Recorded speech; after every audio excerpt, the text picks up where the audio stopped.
Here we go! And welcome back to Stop, Drop, and Roll! We are a group of friends turned found family who turned into Mario for some reason, and we're gonna play some Dungeons and Dragons. My name is Daniel Kim. I am the DM here at Stop, Drop, and Roll, and we're so excited to have you guys with us. And without further ado, let's go ahead and introduce our cast. We'll start it off with Andrew. Hello, I'm Andrew. I'm playing Joko, the human vengeance paladin, ready to venge. Pronouns are he, him. Hell yeah. All right, and Gavin. Yo, I'm Gavin. I play Post-Swift Mist Halfling, Warlock, Ranger. Delicious. Yeah. And pronouns are he, him. Awesome. And Kyle.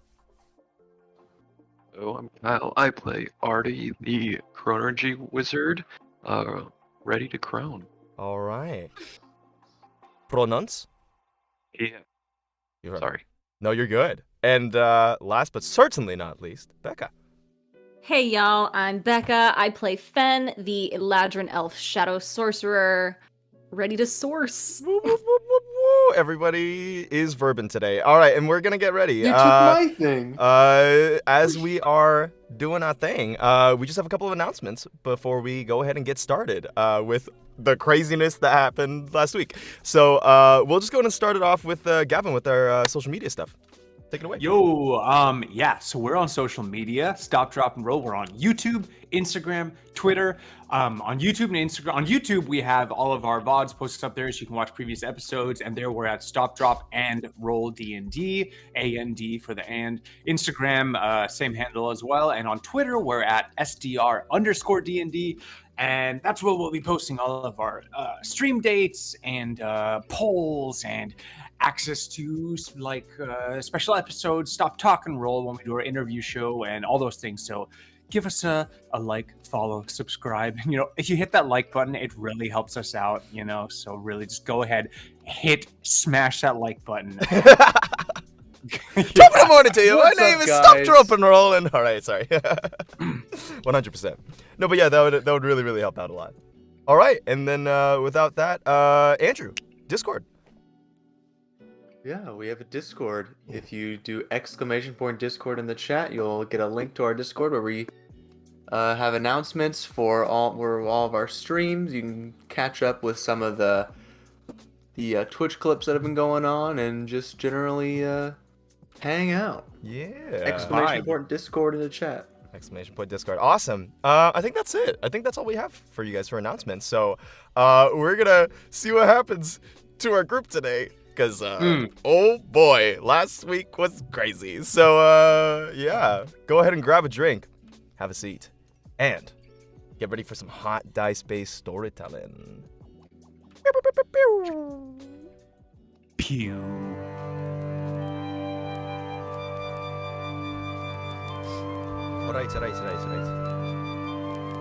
Alright. Oh! So I'm gonna be venging, and Becca is going to be sourcing. Indeed. Kyle said something too. He's gonna be croning. You didn't hear that one. Oh yeah, that's why I said mine. Oh.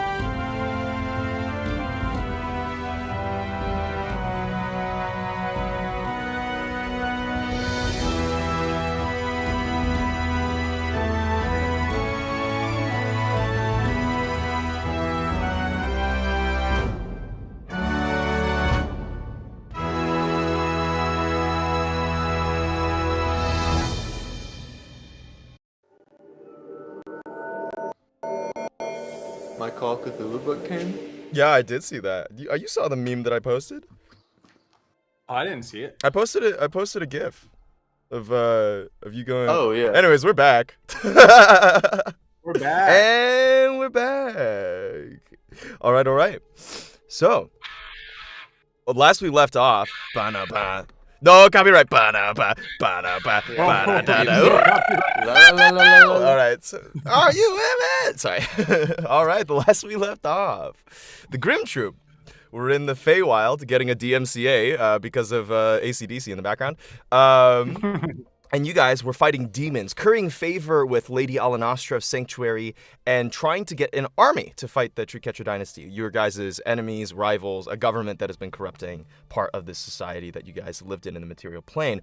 But as you guys were on your second demon portal, trying to shut it down, things didn't go quite as planned, as Smiler and you all defeated this massive demon, destroying it and getting quite injured in the process, but saving, being able to go forth and starting to seal the demon portal. But as you guys tried pouring in your energy, magics, and various things to seal the portal like you did the first time, the portal lashed out in retaliation, grabbing a hold of each of you, plunging you into its depths, and leaving Smiler the Eladrin alone in the Feywild as the whole of the Grim Troupe was swallowed by the abyss.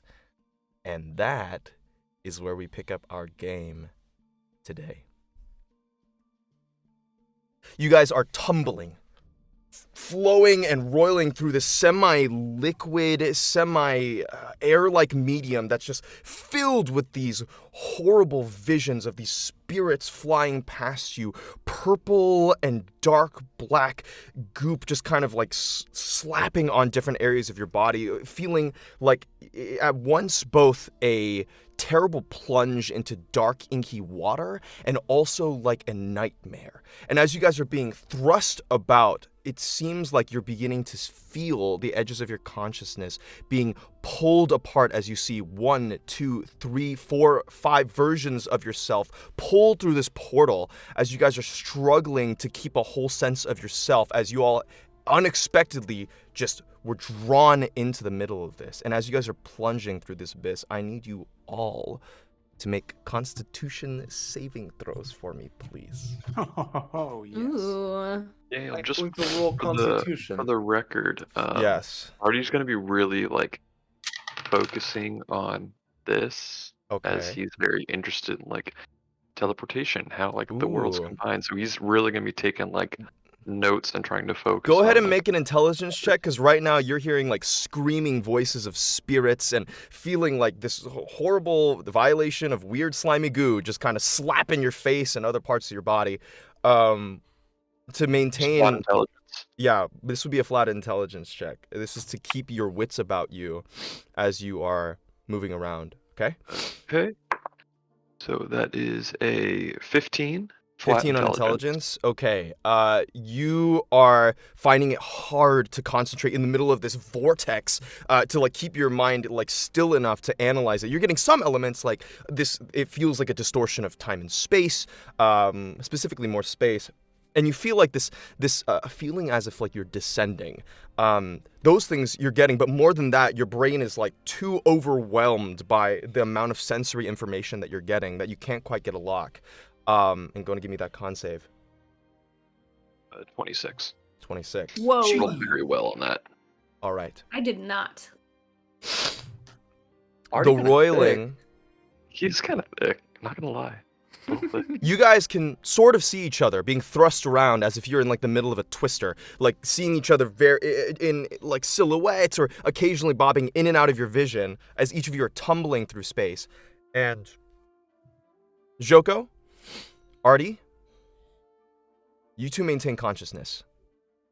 Poe and Fen, the lights go out and you are no longer able to see anything as you go unconscious, just tumbling through the abyss. Dang, with a 17? Shit, man. Yeah. And Artie and Joko, all of a sudden there's this huge ripping and sucking sound in the middle that like brings your tension forward. And as you see, you two are, or all of you are spit out as you're like disoriented, like kind of looking around. It seems to be this ashen gray sky with this red light like blanketing this kind of what seems to be like these desert mesas and badlands. You're tumbling head over heels though, and you can't get any kind of lock as you guys are like just currently flipping, and you realize that you're falling. All of you, out of the sky. Can I see ground beneath me? You can try and get a lock on the ground. Yeah, go to make a perception check for me. Ooh, nice. 19.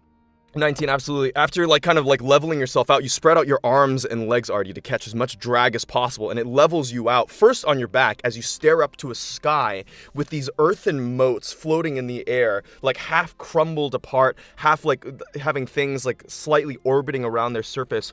Others like kind of like these small planetary bodies floating over this desert mesa landscape, perpetually in dim red light. And then as you look up, you realize what direction is up, and you're able to flip yourself over, and you see that the ground is getting closer. You guys are about to hit it in the next 5 seconds. That's Featherfall. All right. As you kind of gathering your wits about you from like that screaming vortex, you immediately draw the I think I can feather. hit everyone. Yeah. How many people are there? Well, you see, as you look Or up how at many the people can I sky, see? Joko is there. You see everyone there, including Emran too. So it'd be 5 total, so I'm yes. What you do Sick. see that is disconcerting is Poe and Fen are just falling like bricks. Yeah. Poe, Fen, and Emran are falling like bricks as they don't seem to be conscious at all, just falling straight out of the sky, not even increasing drag or anything. But you take the feather, drawing your fingers across its feathers and releasing it as this like poof of like down feathers seems to like encompass this area, and you watch as all of your friends slowly begin to parachute toward the ground, even Fen and Poe, as they're slowly drifting down toward this desert landscape. It takes the course of about another 10 seconds as you slowed their descent, and you land in this barren hellscape. You feel this sweltering heat over all of you as you look up. There is a source of light. It is a half eclipsed sun, but deep red, like a red giant sun, far away, crimson, giving the faintest bit of light toward this location. But even if it's like a faint light and it's half eclipsed, it's still swelteringly hot as you feel the pressure and the heat wave instantly beginning to take over your body and your fortitude. And Joko, you and Artie are both conscious, looking around I was at your gonna try to friends in shake this awake land. Poe. All right.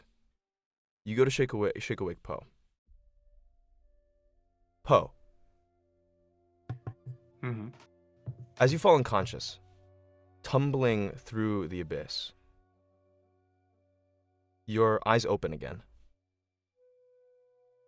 But you're not seeing the desert landscape or the planetary bodies or the red sun. Instead, you see inky black shallow water at about your ankle level.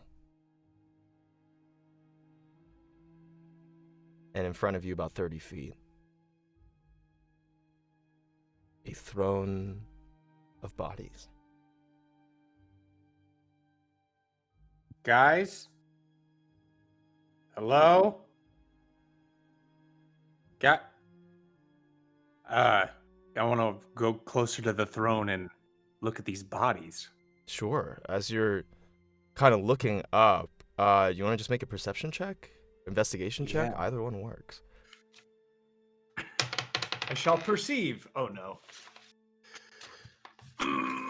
What's my perception thing again? Okay, a 13. 13. Yeah, you're going over thinking like it's maybe like a throne of skeletons or something like that, or like bones. I mean, you know, certainly a daring statement for whoever would do it.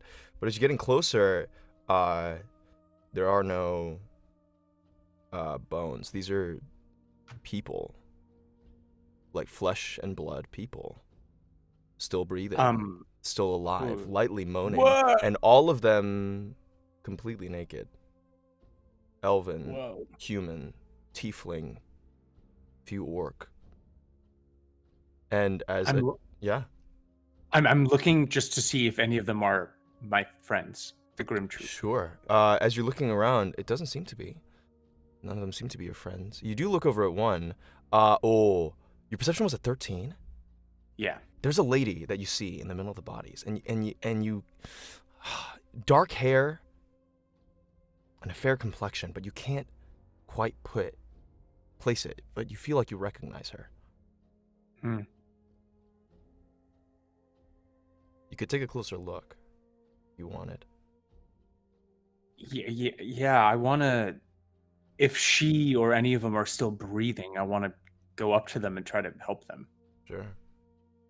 Yeah, You get like closer. checking their pulse or Yeah. just Kind of checking the raven complexion or the raven hair and the fair complexion. She seems elvish. And as you're looking over her, the familiarity becomes much more clear. She's Ophelia Sidun, the lady who first introduced you to Grost. Huh.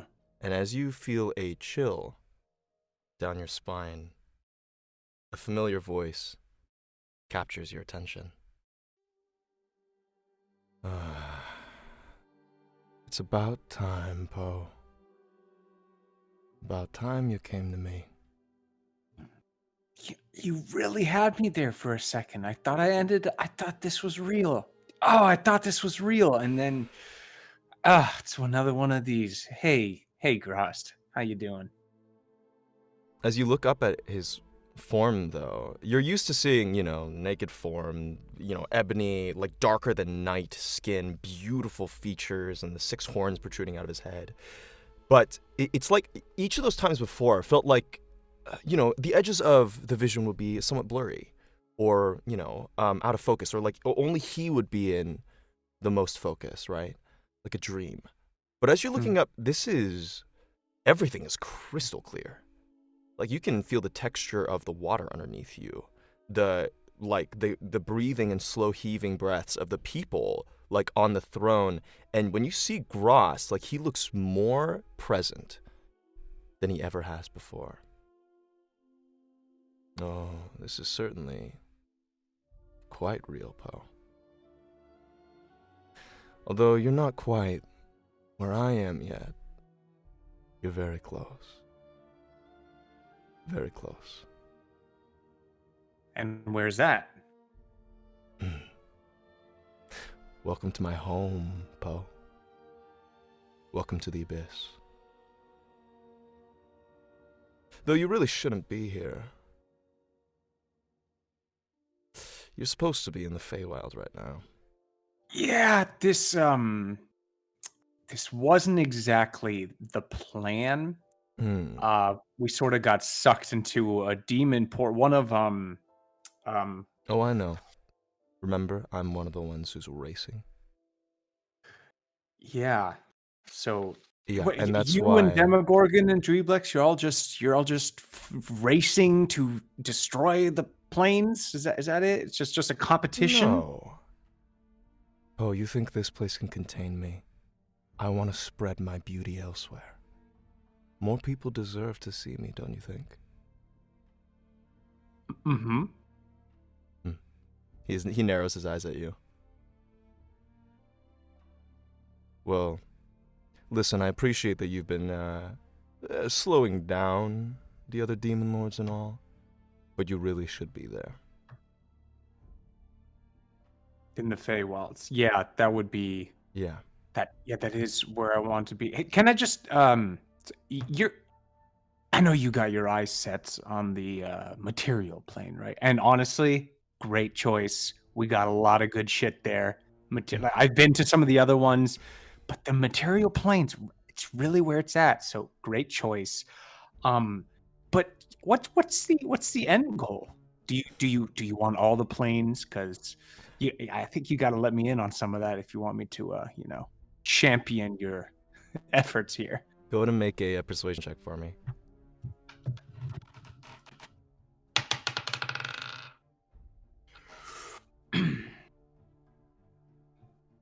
17. 17.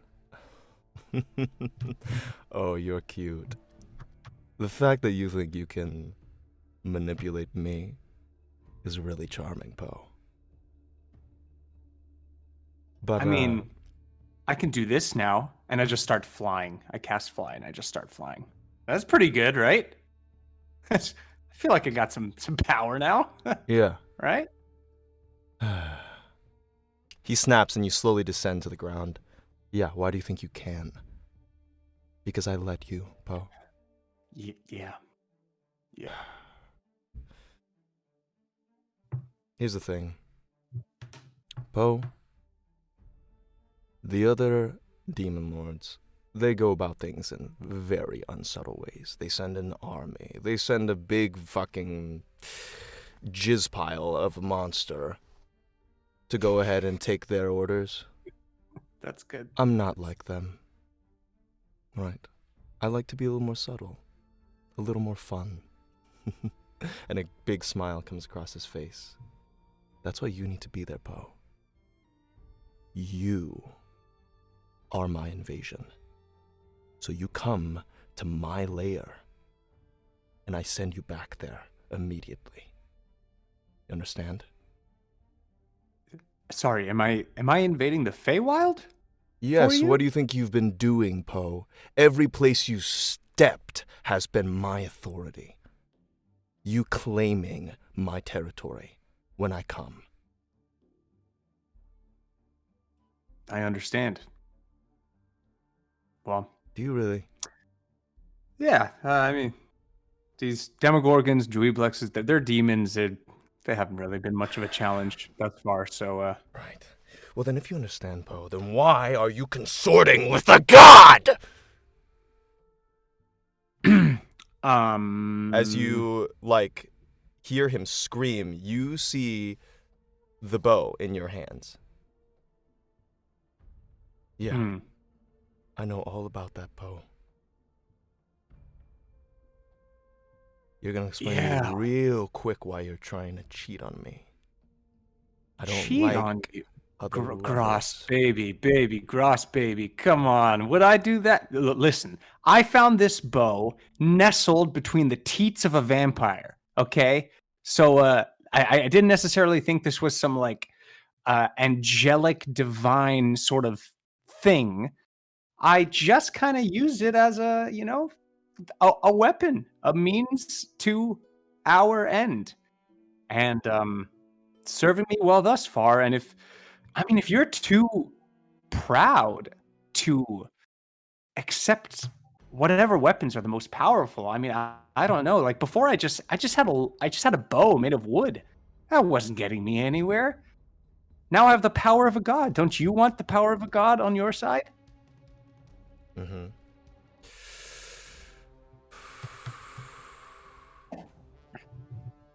Don't think I don't understand exactly what you're doing, Poe. What am I doing? You're trying to wriggle out of my grasp. Like you can defend yourself. Like you can be in charge of your own fate. You're wrong. I own you. I swallow deeply. The bow is starting to get hot in your hands, Poe. Starting to grow hotter. Now, listen. I wouldn't mess with this bow if I were you. How about this? You seem to be real upset that this bow harnesses the power of a god, of an entity other than you. You want to throw a little blessing on here? Make it a little more powerful? Stamp your little name on it? I'll use it, and everyone will know it's your power.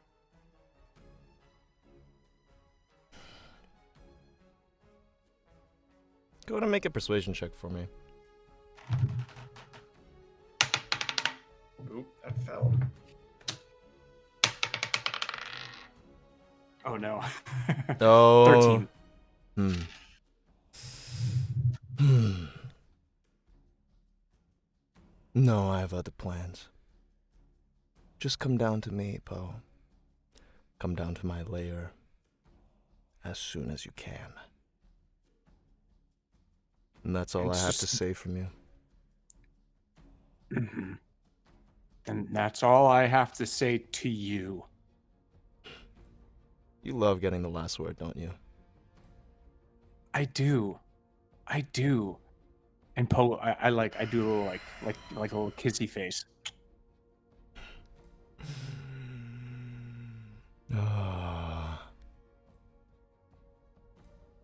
Yeah. Punishment number 2, Poe. He snaps and you begin to drop through the world again as you remember this sensation, as you start falling infinitely, as you watch like your feet give underneath you and you just begin falling into the inky blackness, like starting to suffocate, starting not seeing anything, and the bow is getting hot in your hand, just like white hot. And as you're looking around, the bow is the only thing that you can see in this space. As you're suffocating and falling and remembering the punishment, that infinite punishment that Gross put you through last time. Shit. Do I see any ground that I'm No. falling towards? Or just, No, you see okay. nothing below you. You are just falling infinitely. That feeling of your stomach in your throat. And there's the bow.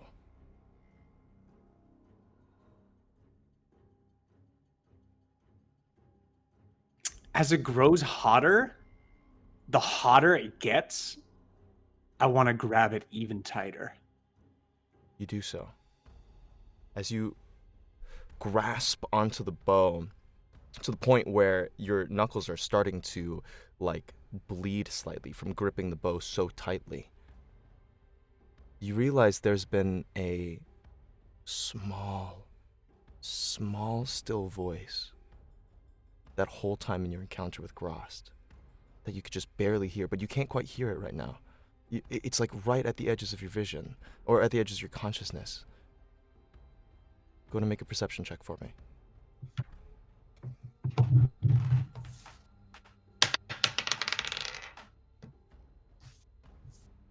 13 again. 13. You're focusing and you're desperately trying to hear anything that it has to say. And it's all going by you. Like, you can't quite focus in on it. And then just for a tiny moment, you hear, "I'll help you."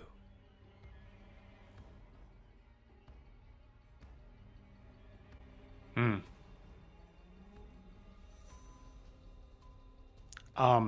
I grasp the bow even tighter, and I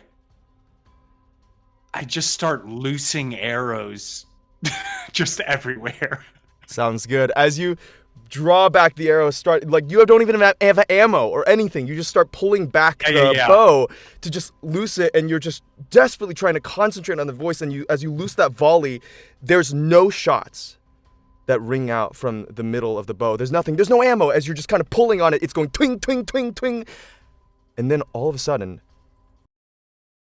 in the middle of the column of black, there is just this column of white shot from the heavens that engulfs your vision, that shoots through you where you should be. And you feel warm and safe and no longer falling, but you're floating. And you hear, "I'll help you." And Artie shakes you awake.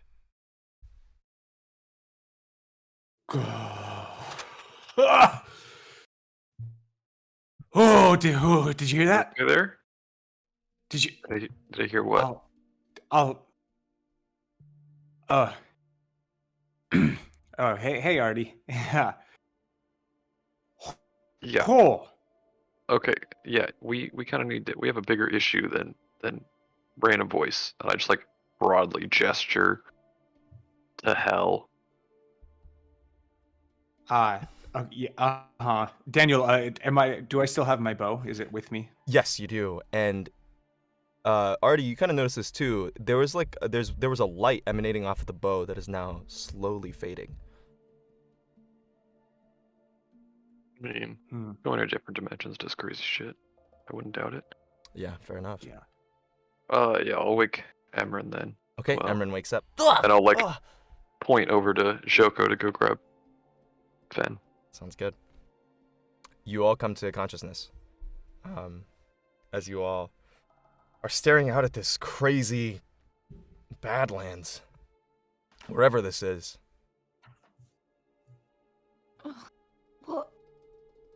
What's going on? What happened? Whoa. Yeah. What the fuck? Yeah. Oh. Man. This doom looks pretty eternal. I fucking hate you. I'm so angry. You didn't even wait to see a demon? Come on, I had one planned too. Oh, man. Okay. Are there any like landmarks or anything significant that I can get Oh, that's man. not desert wasteland? Sure. Go to make a perception check for me, please. 13. 13. What's with the 13s? Yeah, a lot of 13s today. Yeah, Just very kind of unlucky. cursed. Very unlucky. We are in hell. Yeah, you ain't well, not quite. Not quite. As you guys are looking around, man, you see mesas, you see like this desert badlands, there's like this kicked up dust storm maybe on the horizon. And then like gosh, it's really hard to see like anything besides the desert. But you do see over towards the horizon a slight glint of red, like little more than the red light that's cascading across the surface of this desert wasteland, but something a little bit more red, almost like ruby-like, a little bit more gem-like. It's reflective and slightly transparent, but you can't quite get a fix on what it is. It's just like glinting in the sun. Okay, so what do you guys think? I mean, I don't know about you, I'm a little beat up, but we should get out of here as quickly as possible. Yeah, it sounds good to me. Any ideas on how to do that? I mean, I've got that spell that I used to send demons back to their home plane. I guess that would work, but I don't think there's any guarantee that we'd end up together or anywhere at all, really. And then I wouldn't have a way to get back myself, so it's probably not the best option. Yeah, I mean that might be a good like last ditch, but there has to be Right. portals around here. Like, I mean, we just went through one, and I'll look up. Is there a portal still there? Yeah, go to make a perception check. I look around for that too. Absolutely, anyone who wants to can make a perception check. I Well, want to. Nice. Ooh, nat 20. Nat 20! Nice. Plus 5. Plus 5, 25 total. Gotcha. I got a 12. Nice. same. You guys look up. As you look up around you, there are hundreds and hundreds and hundreds of different portals all around the sky. As you see some of them currently depositing, like, wastes, bodies of what you imagine to be some sort of demonic creature, just, like, across the sky, these rifts and tears in the middle of this plane. As you're looking up, even with a 25 and a natural 20, you can't exactly identify the portal you came out of from this distance, Fen. You would have to get closer. You know it's in the general vicinity of the sky, probably around 120 feet above you, but it's mixed, mingled with several other dozen portals, at least in that same vicinity. There's a chance you could find it. Certainly. Right. Right, yeah, I have no idea which one we came out of. Yeah, I mean, I don't know if it's worth just risking, and like even if I sent like Junkie through some of them, I don't know how that would work, or like if he'd be able to get out, or like there's too many question marks. We need I just kind of What like we need look is some more over of it. the fucking Oh, chalk, huh? I Right? mean, Right, yeah. that's true. Wait, does that work? Oh. Let me see. Hold on. I start reading through my. Mm. Yeah. Mm, Y'all might have a spell. Daniel, Yes.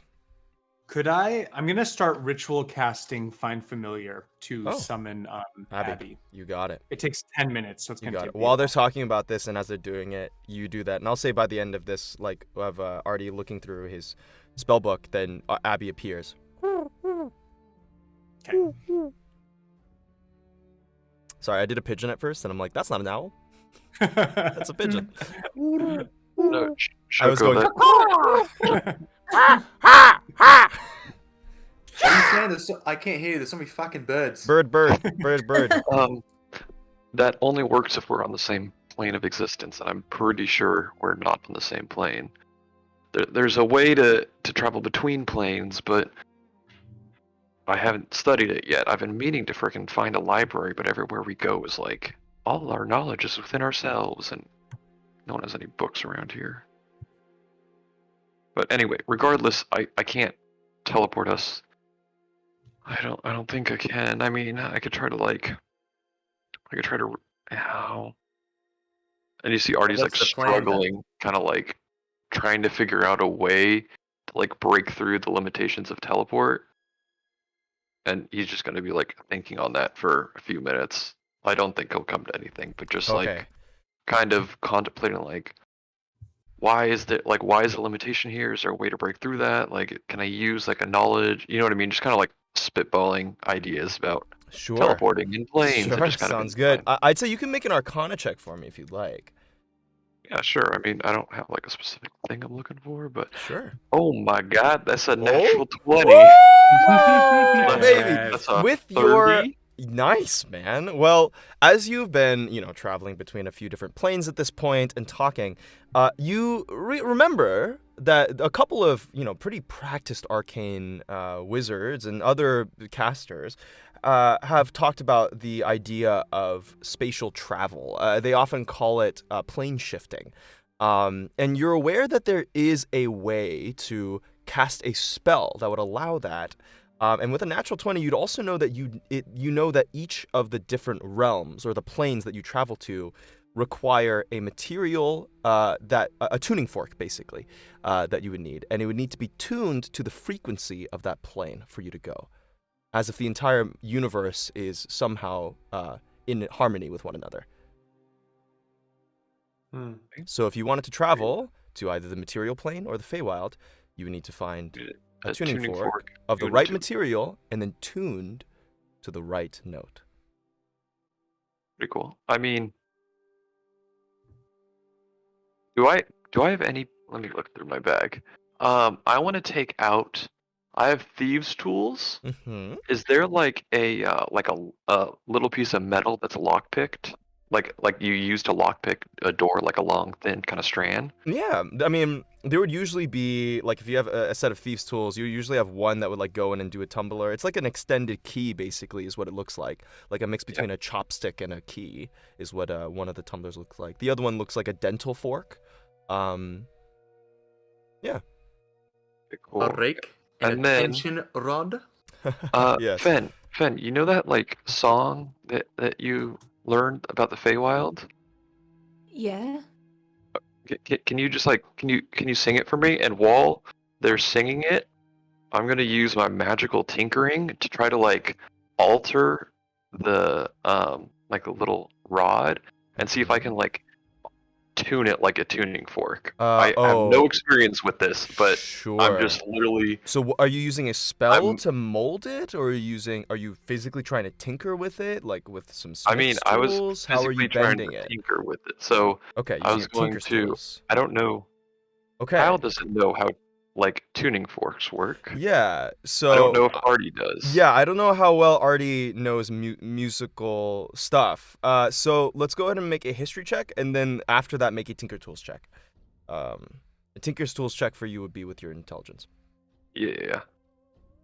History. Daniel, while all this is going on, can Yes. I take a look at our immediate surroundings? Because Yes. like while Artie's trying to do this, Yeah, Joko's it's like, taking me a while. this Yes. cannot Joko's like, this cannot be the place to do this. He's For gonna look sure. around and like, where are we? Yeah. Like I see the vast plain on our Yes. screen right now. Yeah, absolutely. Go ahead and make a perception check, Shoko. Another one. I'd say with this one, like, because you're looking for so long and you guys have been just searching, just do it at advantage because you're basically just taking a lot of time to peruse your surroundings. So just go ahead and give it with Icky advantage. 20. Icky 20, nice. All right. As you're looking around, you are in the center of a badlands, which is, you know, like desert. You're basically in the middle of a desert. But as you're looking around, you do see that red glint that Artie was seeing is a river. It's a river, a red river, which would mean that the river would probably flow in directions that would lead to civilized locales. So as you see the river, it seems to be probably around a mile to, you don't know what direction is north, east, west, or south, but a mile to forward past like one of the mesas. You imagine that if you follow that river, you'll get somewhere. I'm more thinking about like our immediate surroundings. Like, Yes. is there like cover nearby? Are we out in the middle of like nothing? It's like There- flat all around us. You we guys near, are like, there's a all couple these- of bunch there's a couple of rocks? slightly raised rocks, but you guys aren't by any means like underneath a mesa or in a cave. Like you guys are pretty out in the open. Yes, you guys are pretty out in the open. How about before we do any like magic focusing and whatever, we get somewhere a bit more defensible than, I don't know, the fucking wide open where we landed? We were falling for a while. Something yeah, must have yeah. fucking seen us. Yeah, that's fine. Right, Artie yeah. just kind of like waves you off and is like completely consumed by like a mechanical project that he hasn't worked on in ages. He's just been engineering, just doing it, you know. Ben, come on. Yeah, I think that's smart. We should go. Artie, come on. Artie's not paying attention whatsoever. Oh Just, man. like, So Artie, what was following that? What was that steps. history check and that Tinker's Tools check? History 26, Oh, Tinker good. Tools 18. Okay, yeah. So you're not very good at like holding a pitch yourself, like if you were to sing, but you know what music is. You generally know like what kind of like how to tune a metal to No be able music. to like I have a 20 resonate. int, and I Yeah. know what music is, You know guys. music, Don't dude. worry. Yeah, I mean, Heard of it? but not only that, but you know like specific notes. So you Mhm. know that if you were to be able to tune it, you could like kind of eyeball it or ear ball it to the note that it would you would need, or to the series of notes. You would know that you couldn't play a whole melody with a tuning fork. You would basically only be able to tune one end to one note and another end to another note. So you only be able to do two notes. But Yes, I'll pick the, assuming Fen helps me. those I'll two. pick the very first note, like that they sing, and the very last note they sing, and try to like. I have no idea if that's how this works, but that's Okay. a magic thing they Sounds do in the good. Feywild, and that sounds like. Sounds good. Your friends are currently jostling you though before you're able to do the Tinker Tools check. We'll keep the roll, but you'll have to do that Sounds good. once your friends find a good It location. would take forever to me to be working this. Yeah, so, yeah, like, exactly. It'll take a bit. So are you guys trying to find like a safe locale? Yes. Okay. Mostly just trying to. Mostly Joko wants to just move us away from where we initially landed. Yeah. Fair enough. Yeah, Joko, you can see, I mean, with the, like, what, it was an Icky 20 perception check, you could hide next to one of those plateaus, next to one of those, like, half-dome places. There are crevices in the rock, not quite caves, but crevices that will form, like, at least a little bit of a choke point or an area that's obscured from some sort of vision that are, miles safer than being out in the open. I want to head over there. Sounds good. With a little bit of time, you guys make your way into that little crevice. All right, Artie, you Are there any? any? Yeah. Oh, I was gonna ask if there's any signs of life. Good Like question. you've described, like Yes. a river and rocks and Indeed. stuff, but are there any like Good question. I'd say with an Icky 20. plant life? No plant life that you can see. Well, as you can actually with an Icky 20, you can see like in the distance maybe one cacti or two. Looks pretty strung out and like really rough and intensely spiky. But there's a cacti. As for life, no signs of immediate life. Like you don't see like a goat, bleeding on the horizon. You do, however, see lines in the sand dunes from something that Lions? seems lines of like Oh. something that has traveled through the sand dune, creating like some sort of path. These ones, they're not that big, They're about maybe 2 feet across, the size of an average human's, like, wing or leg kind of like span. But at the same time, there's a lot of them, disparate, like wandering snake-like lines through the dunes that indicate some form of life. You're just not sure what.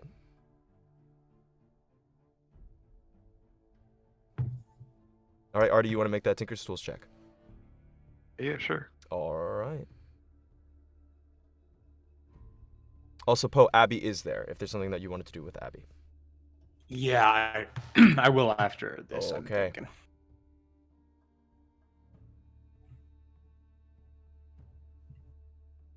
So I try to tune it. Okay, yeah. Did you make your check? What's the roll? Oh, I got an 18. 18. Yeah, you get the first 2 notes. You know that the first note is ba, so that's it's a fifth, and you get the first note, which is the tonic, which was a D, and then the last note, which would be that's I believe it's an A. So you get those 2, a D and an A, and you ring them out, and they sound really pretty. And now I don't know what to do. I know you need this, A bit hard. and I know you need to teleport. So I just like ting it. It creates a chord. And you're trying to think back to your imagining of like what you remember listening about the general like planar kind of melodies and such. You remember it's usually like one note. It's one singular note that would ring up between the 2 prongs. And you've actually jerry-rigged this like thieves' tools to basically fuse them together and create like a 2-pronged fork, essentially, that is making a sort of a MacGyver tuning fork. They're 2 different notes right now, and so you're not exactly sure of the note that equates to the Feywild or the material plane. But you could certainly look for that information should you find anyone to talk to. Yeah, I have someone Yeah. in mind to talk to, But but you now I know don't- that you can tune it. Like you have the ability Yeah, to. I can alter it if needed. Yeah, Okay. you've basically been like blowtorching the side of your thieves' tools. So they're no longer thieves' tools, by the way. They're literally like not able Okay, to so- be thieves' tools anymore. However, like what you were doing was you were like essentially like removing layers of this steel in order to change the pitch of it and then shaping it so that it would ring. That's essentially what you were doing. Good. Well, guys, this is a start, but like, I don't know how long it will take me to actually like learn what to do this. I thought it would just be like, oh, I did it, and maybe I can't imagine. I don't know. I don't want to just blow resources on some random fork that I've. Like, I think it's a good idea. If we really need to, Right. I can try to do it, but like, I can Something try tells to. me it's not going to be that easy. Yeah, I can. Mhm. I can send a message to someone, like Lady Elenostra. I'm pretty sure she would try to get us back. Right. Well, wait. Poe, don't you have Mhm. anything that you can do? Like, aren't we sort of in your... I mean, not to be rude, but like, you should be able to, like, know what to do, right? Like, can Yeah, you you're more call your... experienced here than anyone else. Have you been here? I don't know how it really works. Having I don't even know if I know where here is. I don't think I've ever been here. Right, but like, don't you have like a direct line to your like demon daddy or whatever? I do. Right, so maybe this is like one opportunity to use it for good.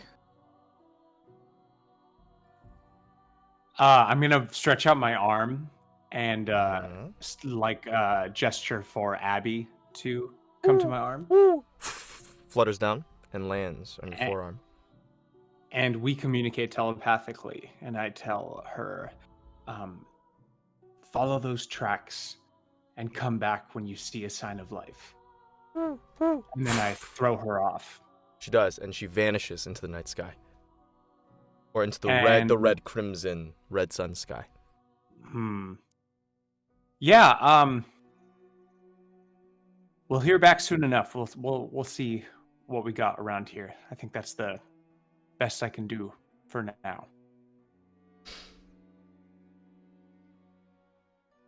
All right. Do you guys just await Abby's arrival, just sitting there in the rocks for a bit? Yeah, probably. I'm gonna Okay. Oh, probably never mind. be like keeping watch around the Sure. perimeter Absolutely. and making sure. Gotcha. Yeah. No problem. I'll be messing with the tuning fork still, just trying to like Sure. see if I can make it a little more Sounds good. stable. You got it. When Artie was talking about the tuning fork and like what he wants to do with it, Mm-hmm. Joko's gonna ask, "All right, well, what's Plan B then?"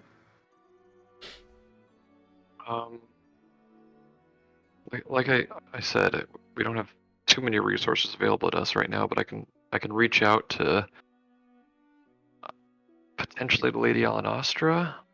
I mean, I don't know exactly if like she would even want to talk to us, but I can at least send a message and let her know where we are. And I mean, I don't know anyone more powerful than her, but again, this off her plane. Like, she might. I don't know how the planes work. If she's not allowed here, not allowed to help. You know what I mean? Like, Yeah. Mhm. it's a tricky business. I think it's worth asking if we have no other solutions, but I think the same resource I would use to send that message, I could potentially save our lives if we get attacked or something. And Well, here's the thing though.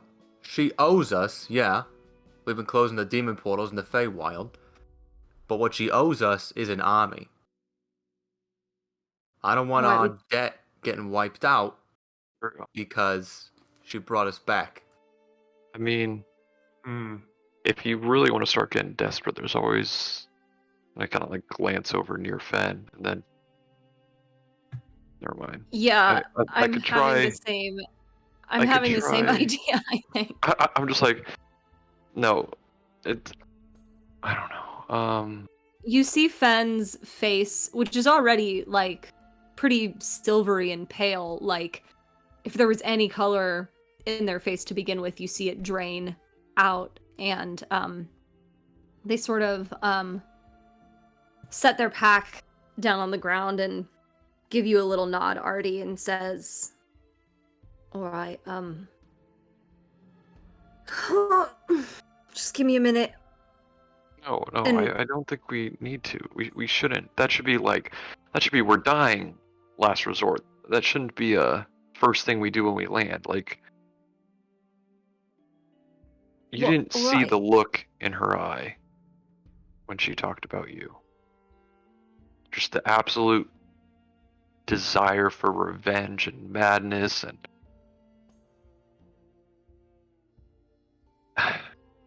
unless we'll we're keep it- literally on death's door, we need to keep her as far away from you as possible. Hey guys, I'm sorry, but who's her? talking about Fen, like almost like is gagging on the name. Baba Yaga. Ah, I'm just Baby saying, I don't Yagi. think that she'd be very happy with. One of the things that she covets the most, being lost to time, to wherever the fuck this is. I don't want to do it either, but you're right, Artie, we should. yeah. It's a last-ditch resort, but I do think it'll work. I mean, Yeah, maybe well, let's we- try some other things before we sacrifice one of our party We're members. not sacrificing anyone, regardless. But Sounds good. it's We'll about this time that you hear, and you hear, I see a city about a day's travel away from here, and a couple of creatures that were on the way. On the way to us? No, that she saw on her way over. Got it.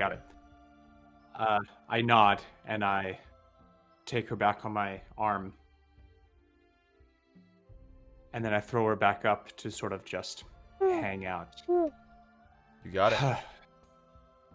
All right, y'all. I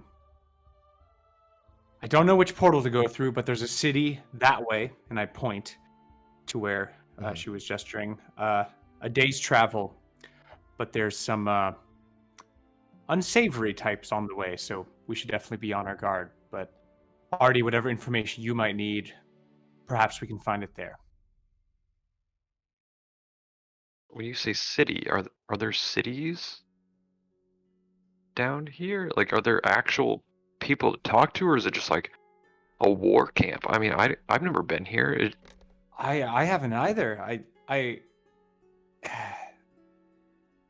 the word Abby used was city, and she's got good eyes, so I trust it. But I think no matter what, we should be on our guard. Who knows? It could be a city of demons all ready to eat our heads. So Yeah, I think that's the most likely Seems scenario. likely. but who knows? It could be. I don't even. Where are we? I don't know where we are. You all seem to think I know where we are. I really don't. I mean, we fell through the portal that was sending demons out. So I'm assuming we're in the plane of demons. The abyss. What do you fucking mean, the abyss?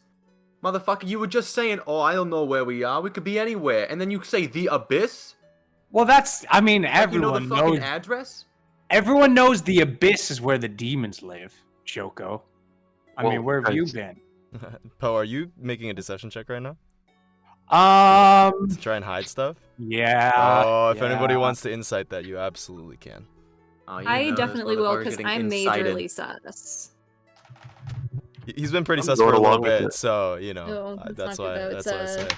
Oh my god, they won't do it. Natural. Ooh! 5. Oh, fuck. F in the chat. F in the chat for a nat one. I'm not inciting. Okay, you're not inciting. You don't know. Poe's hard to read. Do you want that deception check? Well, sure, Um, you can try. If you get a nat one, there's a chance. You get a nat 1 and your insight is -1. It'll work. I got a I'm 5. deceptive as fuck. A 5. Okay, yeah, I got a 23. Oh so, yeah. Okay, Yeah. cool. You guys So... don't feel any like you guys are maybe feeling some weird vibes from Poe, but he seems to be telling the truth. So you know. You feel like you trust me more now? Actually, it's so weird. Hmm. Like there's more trust between us. I'm the DM. Well, guys, Hmm. I really don't want to be like camping out here. I don't think that's a Right. good idea. Is it like, I don't know, are days the same length here? How much do I know about the abyss? Oh man. I don't know about you, Audie, but I am in no fucking condition to travel. And Joko is like still beat the fuck up from fighting the Jizz pile? not gonna say that. From fighting the Shuggoth looking thing. Yeah. Yeah, I was just curious if I know anything like, are the days the same length? Is there a sun, night? Is there a day-night cycle? You know what I mean? Stuff Yeah, like sure. You that. can make a quick history check for me. Oh god, very good. Okay. 28. Yes. I mean, there's no day-night cycle, but you imagine that if an owl from like the material plane was telling you that it's a day's travel, it would be a day in your terms. Right, So like right. But 8 hours, 10 hours of travel. so is there like a nighttime here that we need to be concerned about, or is it like? Well, oh, I wait, mean, with a hey. 26, you know that there's no night here. The stars are affixed in the sky. The red sun specifically, constantly pouring a sweltering heat. You said a 26 for your history check on the abyss? Yeah, but that's all I was thinking of. So that's fine. Yeah, I think that's all you would get, buddy. Yeah, Yeah, 'cause you haven't studied it extensively. Yeah. Yeah. Okay. Well, yeah, I'm kind of beat up too, so maybe we can just take watch here and then go whenever we feel ready. Alright. If we don't need to worry about the nighttime, then Well, if that's the case, if we're gonna sleep, Jogo, you know that spell that I know, right? That sends things back to their plane that they came from? Yeah. You could try sending me, because I would pop back into the Feywild. I'd have a minute if you wanted to bring me back, but maybe I could do something. I don't know, it's just a thought. I'm fucking tired, Fen. I'm not gonna be able to do that until at least tomorrow. Or if there is a tomorrow. All right, then I'll take the first watch. Fen, I could do it if you want. I'm just. Well, I'm just saying then, do you want to send a message or something? Like, if we have any strength left, we should use it before we sleep. But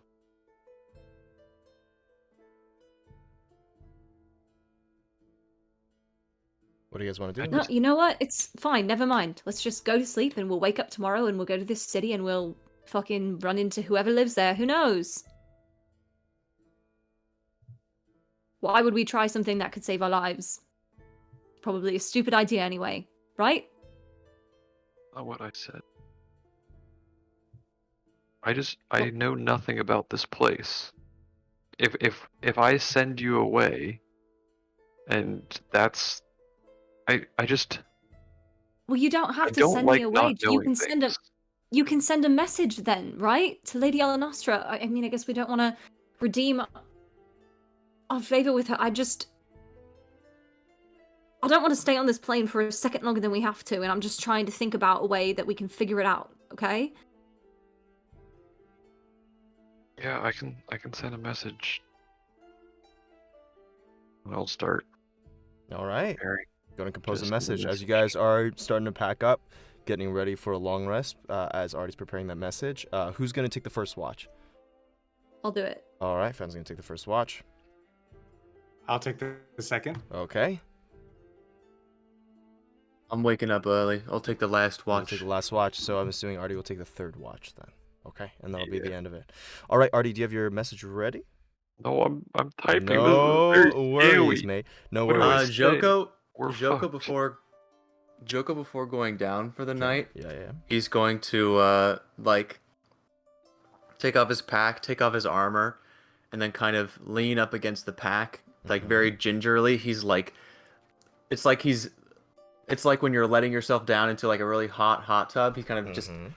putting himself down slowly, leaning back against the cave Oh, wall. yeah. Or not wall, but Your like back, like, he's very gingerly. He's like kinda feeling popping. everything. yeah. And he's gonna like take a few bracing breaths and then kind of flex his hands and then put them one on his chest and one on his like stomach, Mm-hmm. and then he's going to use all 70 points of lay on hands on himself All right. You are 70 points up, Joko.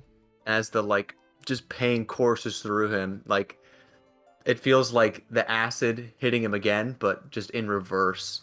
Oof. Instead of like sloughing off skin, it like kind of stretches and then solidifies back on. Yeah, it's like pulling like a rubber sheet or tarp over your skin and having it snap right into place, and you kind of get like a little bit of that rubber like snap, kind of like bruise basically. It's rough, but it works. Joko like grunts and groans in pain, and then finally it stops, All right. and he lays back a little bit, Sounds good. feeling a little bit better. All right. Artie? Yes, so Let's go. I send to Lady Elenostra. Mm-hmm. You have to roll a d100 for me real quick. Do you want to do it? Because I don't know. If Yeah, I'm yeah, of supposed course, to of course. know If it goes through or Goes not. through or not? Okay. So I'm gonna say it's Artie. We got absorbed by demon portal. Think we are in the abyss. Can you help us return? You can respond to this message. Okay. So, I think it was a demon portal. We're in the abyss. Can you do anything to help us? Is what you said? Can you help us return? Can you help us return? Gotcha. Those are the exact words. Okay. After And about 5 shouldn't minutes, she says, "Then I assume the portal is not closed, and still a threat. I must deal with that first, and then I will see what I can do. It will be hard to take you if I do not come myself." And that's the end of her message. I'll tell the group. just so they're You aware got of it. the situation. There, as you guys are going to sleep. And then, does it count as a short rest that I've had? Just Uh, for, right now? well, like, over the last however long. Not quite. You guys were Okay, no, tinkering with fine. stuff and doing. You guys are kind of active in doing things. You weren't just like, But you're about to take a long rest, is what you guys are thinking of doing. Yep. Good. All right. All right, fair enough. So you guys bed down to sleep. Fen, you're the first one on watch. Yeah. Okay, roll a quick perception check for me. So 19 plus. Nice. Dang. Nice. All right. So as you're looking out, you can start to see as the condition of the day hasn't changed at all. It's the same. But as you're kind of looking out, you do see that as you're looking at that like red glinty kind of thing, that river that Joko pointed out, you see like the faint outlines of what looks to be like little rising wisps that you had thought would initially were like steam, but it actually is spirits, like moving vestiges of a soul moving through those waters. And you watch as one of them kind of like begins to roil in the middle of the water and spits out on land, and you watch his flesh begins to form over the outside of it, like this pushily horrible, like bloated fellow. It's like a humanoid, but like 3 feet smaller and pale and horrible, and it begins to lumber slowly, and you can't quite hear the moaning from this distance, but lumber slowly through the sands. Ugh. Does it look like it has noted our location? No, it doesn't look like it. It just seems to be lumbering. That's all you seem to notice, and that's the only thing of events in your watch, as everything seems relatively safe. Alright. I'm not gonna do anything about it. All right, fair enough. All right, with that, 2 hours goes by, and the next person on watch is Poe. Poe, go and wake up. And I feel like we're playing Mafia now. Go and wake up. I know. Who do you want to kill? All right, Poe, Poe? go to make your perception check. And is there anything else you want to do on watch? Fen, are you communicating what you saw to me? Yeah, I'll let you know. Okay, cool. Let me roll that perception first. 16? 16. Yeah, as you're looking around, nothing of note. There seem to be. You do see, however, in the distance, there seems to be some sort of like moving sand dune. Not towards your direction, but it starts moving. Like the sand dune just starts like cresting a little bit, and then after a while it disappears. Interesting. Do I want to do anything? Yeah. Yeah? As I'm sort of sitting and watching, I assume the ground below us is sort of like sandy earth? Yeah. Maybe? Yeah. Okay. Some of it hardened So into clay structures, yeah. Cool. So as I'm watching, I'm going to take some time to sort of lower my hands into the earth and like feel and pulse out and use my primeval awareness to see if I detect any humanoids within 5 miles. Humanoids within 5 miles. Interesting. As you do that, no, you get no humanoids within 5 miles. Except for those of your squad.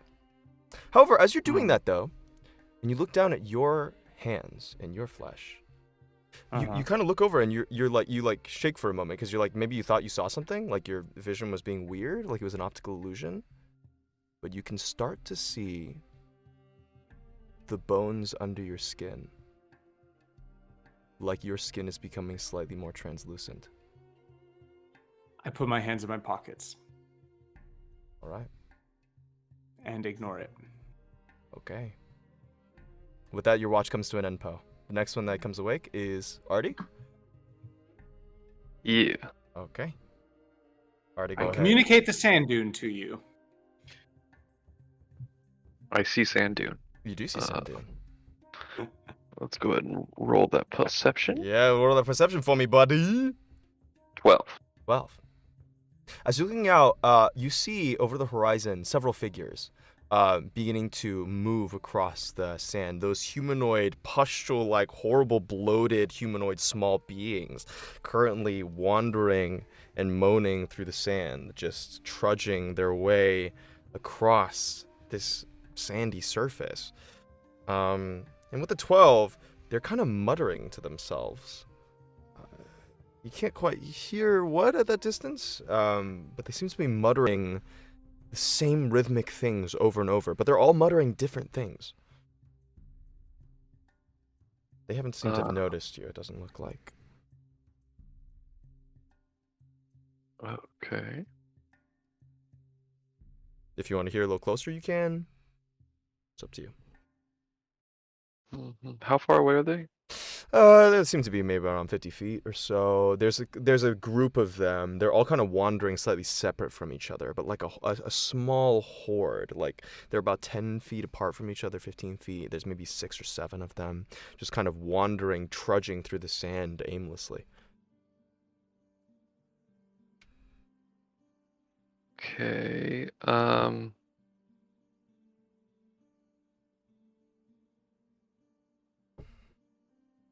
How much time do I have during my rest? You have 2 hours. 2 hours for your watch that you guys stay up. Okay, Yeah. cool. I forgot to cast Lehman's Tiny Hut as a ritual, so can I do that? Okay, yeah, you can do that now. You can do that now. As you do that over the course of 10 minutes, you watch as some of those trudging figures, their eyes shift over to your location. Okay, they can't go through. Well, it takes 10 minutes. They start to notice your magic. As I start? Your magic is flashing at the beginning, like creating this like perimeter as you're slowly building up Lehman's tiny hut over 10 minutes, and you watch I some of start them. doing it faster than 10 minutes. Okay, so it takes a minute then, right? Yes. They're currently 60 feet away from you as they start trudging closer. I kick the chalk on the ground. I'm like, screw that. And I just with the whole thing over. Okay, you're like, oh, screw it, and you start like shifting the elements in your hands and trying to like make it faster. You're watching as they start slowly trudging over you, kicking dust. These like 6 or so figures starting to moan and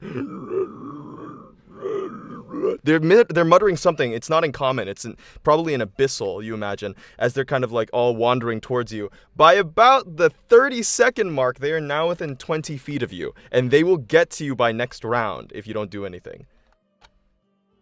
They were 60 feet away.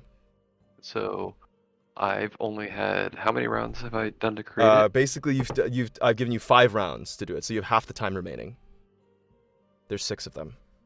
Yeah, I hate to see that. Yeah, I hate to see that one. We're 60 feet away. It's true. Yes. How?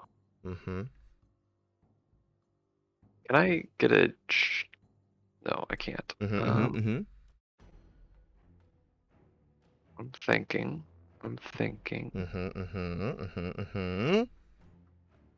We are going.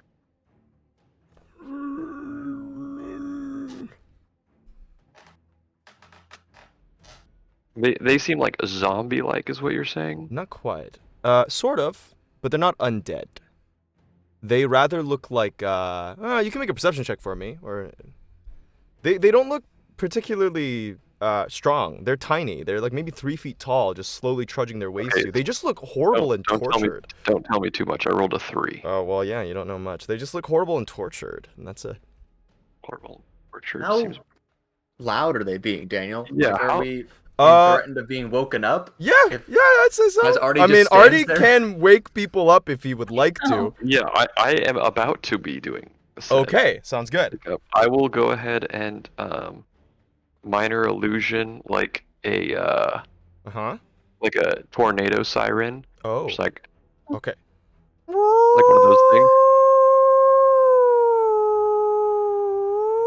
As you guys all hear that, and you guys can wake up. Yeah, absolutely. As you guys are like, ugh, hear this like tornado siren go off in the middle of the vicinity. What the fuck? And you guys see these 6 or so little beings kind of muttering. None of you understand Abyssal except for you, Poe. I do, yeah. Yeah, you hear each of them chanting a specific phrase or a couple of phrases over and over. You hear one of them saying, must make that sail, must make that sail, must make that sail. And then another one was saying, I do it again, it wasn't my fault he was poor. I do it again, it wasn't my fault he was poor. And they're like muttering these like incoherent strands of some sort of thing that's torturing each of them. As you kind of put together these are beings that have arrived in the abyss due to their their actions. Huh. Oh, Joko fuck. says, "What the fuck is that?" And he's gonna pick up his sword and swing at one Swing. of them. You don't even need to hit, as it whoonk, goes through and cuts it in half, and you hear him like, kind of like sigh out, Poe. It wasn't my fault. And he is like absorbed into the sand, as the spirit like I'm gonna rises slice up and heads. through more. Sounds good. As you guys all draw your weapons and begin firing, which I assume you do, each one nails one in a hit, destroying each of these like horrible, like tortured beings. And as you just kind of breeze through it, just destroying each of them, flames alighting them, like ice accompanying it, radiant blasts from the arrows, you hear each of them moan in sad, horrified ways. As when you kill each of them, each of them, like their eyes go bright, and one of them begins to say, "I didn't know I would end up here," and vanishes. In Abyssal still? In Abyssal still. Okay, cool. Poe, you hear all of this. Fuck yeah. I think Poe isn't firing, but he's also not firing. All right, fair enough. Or he is not firing, but he's not stopping. Sure. people. It takes less than a minute as each of the mains are destroyed. They weren't particularly threatening, but they were drawn to the source of it. Most of you confused, but Poe having heard everything. So, fuck. Well, I heard what those things were saying. We want to know. I mean, I think they were sent here like as if a punishment. They were muttering like material. Scouts? No, like it was a punishment. Like they were muttering material things like oh, I need to make this sale, or it's not my fault. It's like they were sent here and tortured and became these things. Maybe they were humanoid at once. I don't know, but that's not an end I want to see. That's for sure. Yeah, I'm sorry for waking you guys up. I didn't get a good glance at them. I didn't know how dangerous of a situation it was. I figured it'd be better to be safe. Yeah, it's all right. Yeah, You that guys- siren was pretty loud. I wonder if anything else heard it too. Well, I needed to make sure you guys were. I didn't know what was coming. No, it was great. It was great. I'm just saying, you know? It was Yeah. loud. All right. With that, it was just a minute. You're all able to go to bed again if you'd like. Can I I'm spend gonna the stay. next 10 minutes creating it? Yes, you can, sir. You have to. You expended the first level slot because you lost concentration on it, and then now you can do it again as a ritual. Sounds good. So, Sven, And is then there I'll something go you want to gonna- say? Joko's gonna Yeah. go back to bed for another hour and a half. You got it. Hopefully. I've already been done because I only need half the time, so Totally. I'm gonna stay awake, thinking that siren maybe drew more attention, and I'm gonna take a watch too, but I'm gonna like walk a bit away and sort of be like, checking like further out than just the perimeter of where Got we it. are. You got it. You sleeping. got it. Okay, sounds good. All right, Artie, but that finishes yours. And for the next hour and a half, you guys rest. Artie, unless there's something you and Fen want to talk about together, you have the morning light to you as you all awake from the long rest. Yay.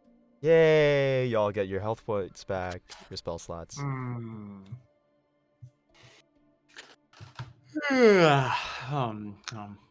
Amron, do we have any food? Oh, yeah. Here, let me get something. Oh. She kind of looks in her pack and she's like, I just have like rations and stuff. Another morning of rations, I guess. Do we have any water? That's a good question. I mean, you I guys think have I water? actually still have a water skin. Sure. Which you, Hold Poe, you poured out all of your water skin in order to get To rid cure of my the blindness. ooze. Right, exactly. To get Yes, rid of the Yeah, I still have blindness. my one water skin, so Sure. I don't know how much that uses, but Yeah, as you guys wake up and realize there's no sources of food or water in this place. Joko, did you see a river or something? You mean the river that looks like it's made out of fucking blood? Also, wait, am I asleep? No, you're awake now. You're awake. The Oh, long it's the rest. The morning. long rest is finished. It's the morning. Okay. I love how that was in your character voice. Am I asleep? Am I asleep? Am I fucking awake? God damn it. I'm fucking awake. Oh, God. Yeah, that Well, river didn't look good.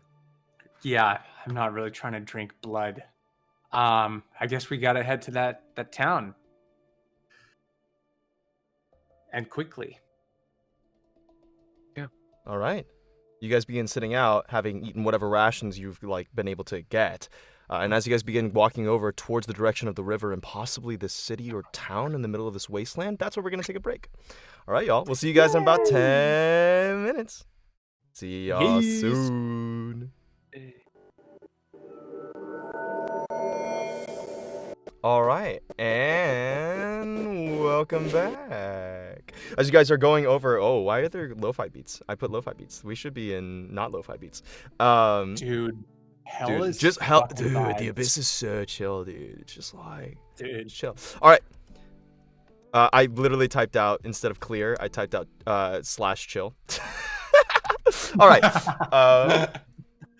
As you guys are going and navigating about the abyss, heading closer towards the river, numero uno, I need somebody to roll a d10 for me. Fen. D10, please. All right. Ooh, what's it gonna be? A 5. Ooh. Okay. Okay.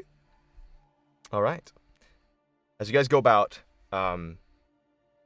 as the heat begins to swelter hotter and hotter from the red sun, just kind of oppressively just baking the surface of the desert, and swaths of these sand dunes are just creating these like mirage, like hazes of heat and flame. You guys are starting to feel like you're seeing things in the heat haze.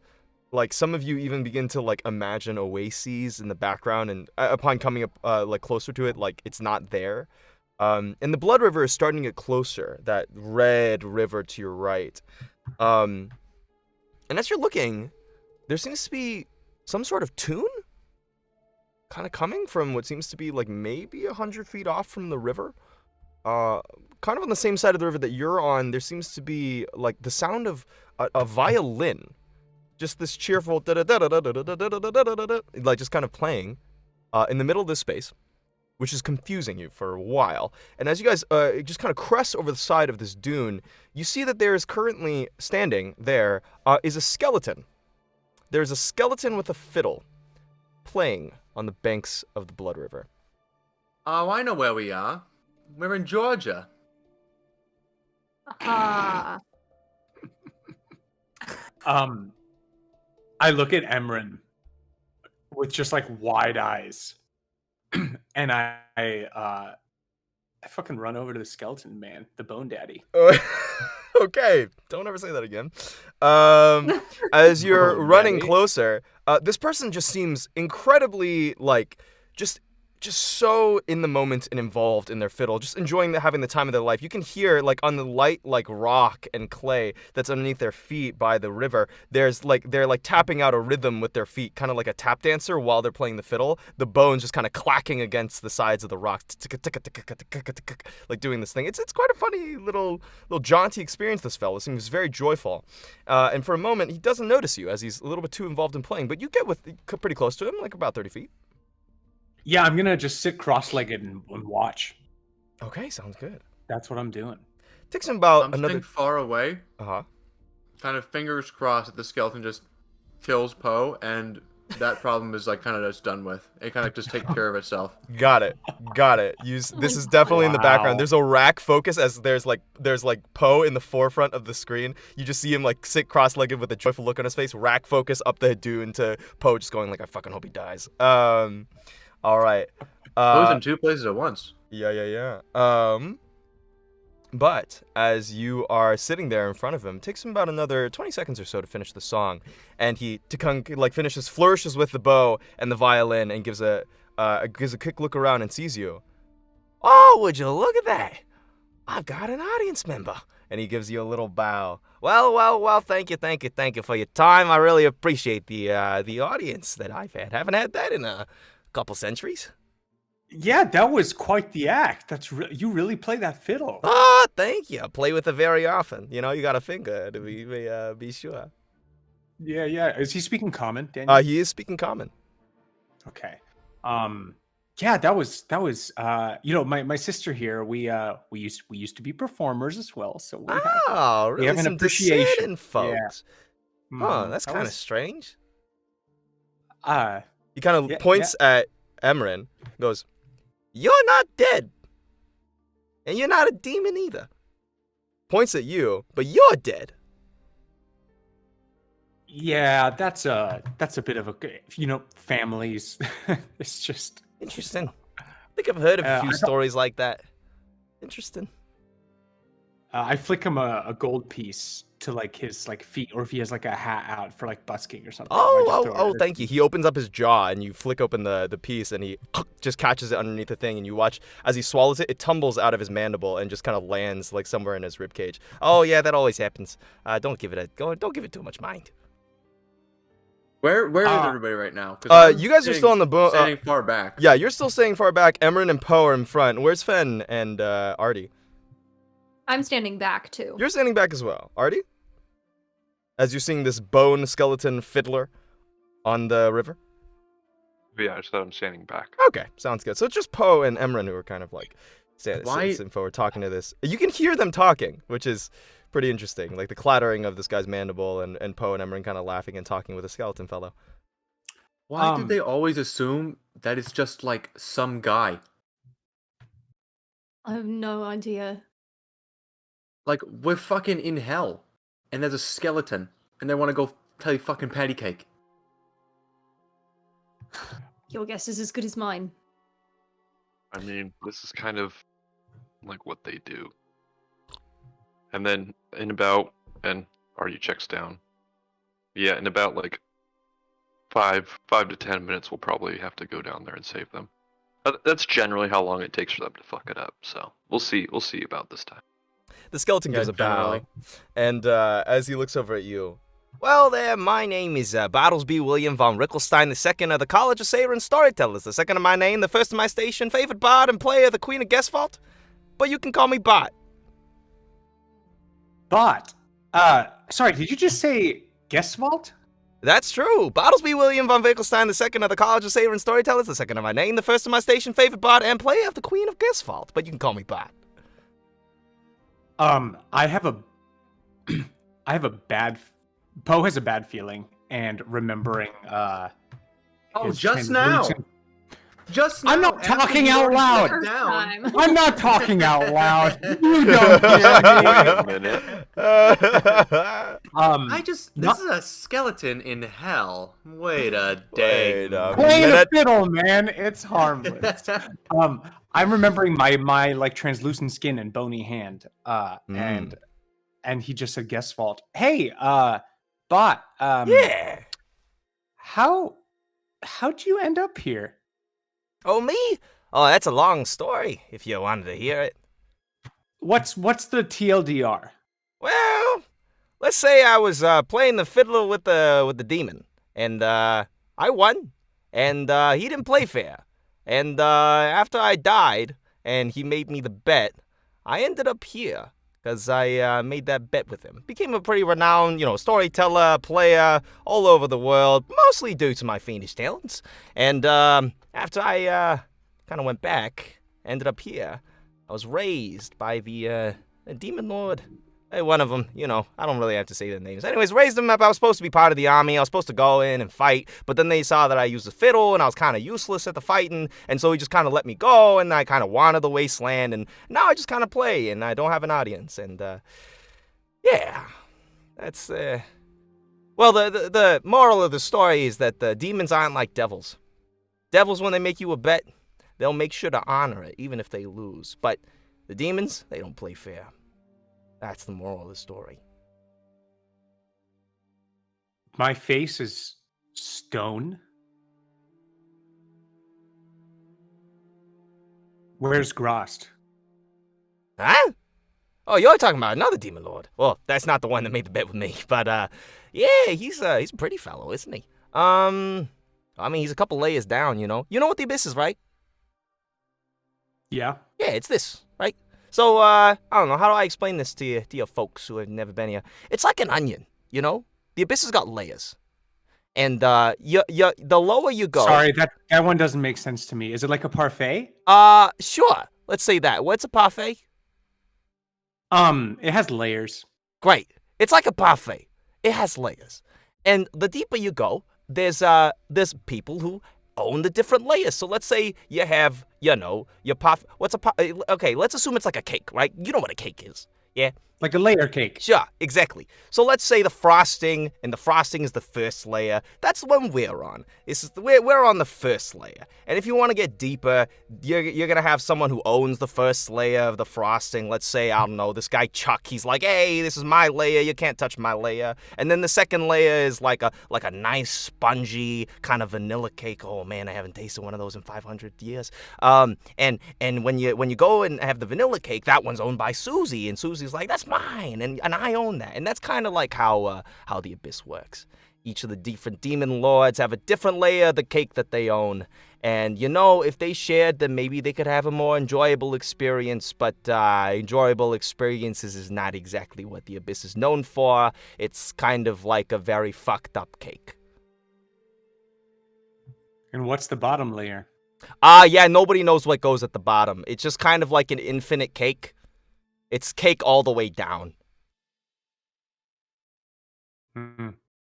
I mean, how do you get between layers? Now that is a great question. Well, you know, I don't really know. I kind of been stuck up here for like 600 centuries. So, you know, 600 years or so. And I haven't really been very good at traveling between the layers. But sometimes I'll like fall into a hole. And it'll do that. But, you know, I'm not really the expert here. But there is Red Shroud. She owns the city over there, Broken Reach. She tends to make some deals with fellas. You know, people like yourselves. The living lady over there, not you, dead fellow. I hate to break it to you. But they make deals, and sometimes they transport things between the layers. Can strike up a deal.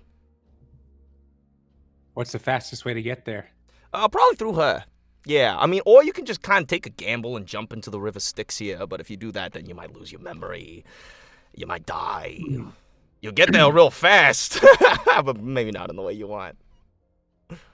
Ooh, that's a good lyric. And he, like, begins to write it down. Orpheus? I flick him another gold piece. Oh! Swallows it. And...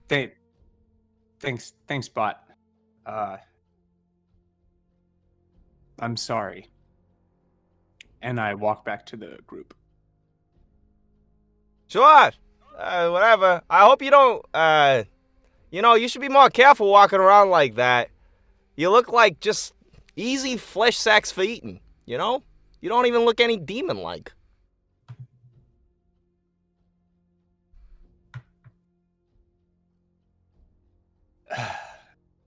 Yeah, I'm regrouping with everyone else. Sorry, Daniel, what was the name of that? The Red Shroud. The Red Shroud.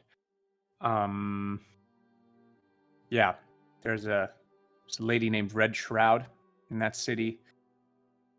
She'll get us between the layers of the abyss, and I think I can get us out of here then. Once I find Grost. Shall we? So No. So wait. So we want to find a demon lord to I mean, Baba Yaga's sounded a lot better than oh, you can't be serious. He wants to help me get back to the Feywild. Oh, out of the goodness of his heart, huh? No, he wants me to take over the Feywild. What? Yeah. Sorry, you're saying this really casually, as if this is something that we should have known the entire time. How long has this been going on? Maybe 8 hours since before we went to bed. My face is still stone. There is you do not see Poe's general I don't know, tude about him. That's what Grost wants. And he's wanted this the whole time, and you had no idea. No, I didn't. But I guess I should have. Can I make Why an did you insight think? check? Of course you can. Jogo? Why did you think that you were getting powers from this guy, huh? Did you really think that was just because he was bored or something? No. I rolled a There 9. are other things. There are other things he wants and has wanted. Poe's expression is pretty stone cold, Fen. And it's hard to read exactly what emotions are going through him, but you feel like his stony exterior is definitely belying something stormy going on in the inside, but you just don't know what. Ben Or would it? shoots a look over at Joko, What kind trying of to look? gauge his reaction. Like, just trying to gauge your reaction, like, kind of like eyes narrowed. Like, this is sus. Joko is kind of beyond this is sus at that point. At this point. Joko looks kind of like the Discord emote. Joko Rage? Courage. Red Artie's you- face. Joko's gonna kind of get over to Poe, and kind of tower over him at his full height of like 5'6" or whatever I put it at. And you want what Grost wants.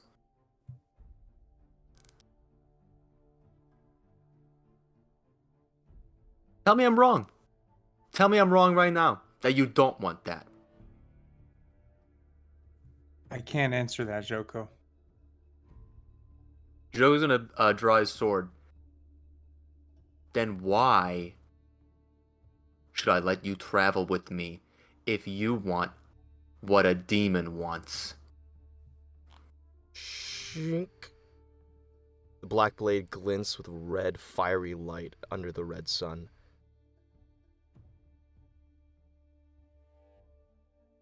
You love talking, Poe, but you're not talking right now. Yeah.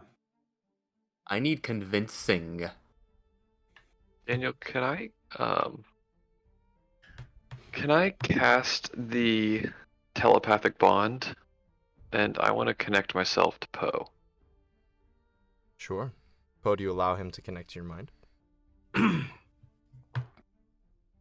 Yes. Yeah. Okay. And you do so. So, are you in there? Are you being yourself right now? I need to know. Yeah, Artie, it's me. What I never know who's listening, Artie. So I don't know what I can or cannot tell you. But I can get us to the Feywild. And I do not want to destroy the Feywild. Is this out loud or is this It's just in the me. telepathic bond? This is in the This is in telepathic the bond. Joko, and I'll step between the two of them. Then Poe hasn't said anything to me. He's just looking up at me. Yes, he is. No, I'm Joko's gonna run- reach out and grab him around the collar and Okay. lift him up. Joko! And Artie just screams at you. Joko doesn't look over to you. I cast I'm not Uh, fucking around. momentary stasis on Joko. Oh! Joko, Holy I need shit. you to make a con. Does it just happen? On save. Con save.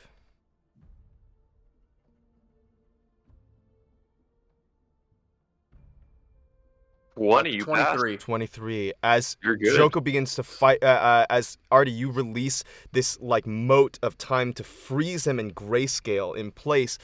Joko, the force of your will just powers through it as you hold up Poe. Joko, he's not himself.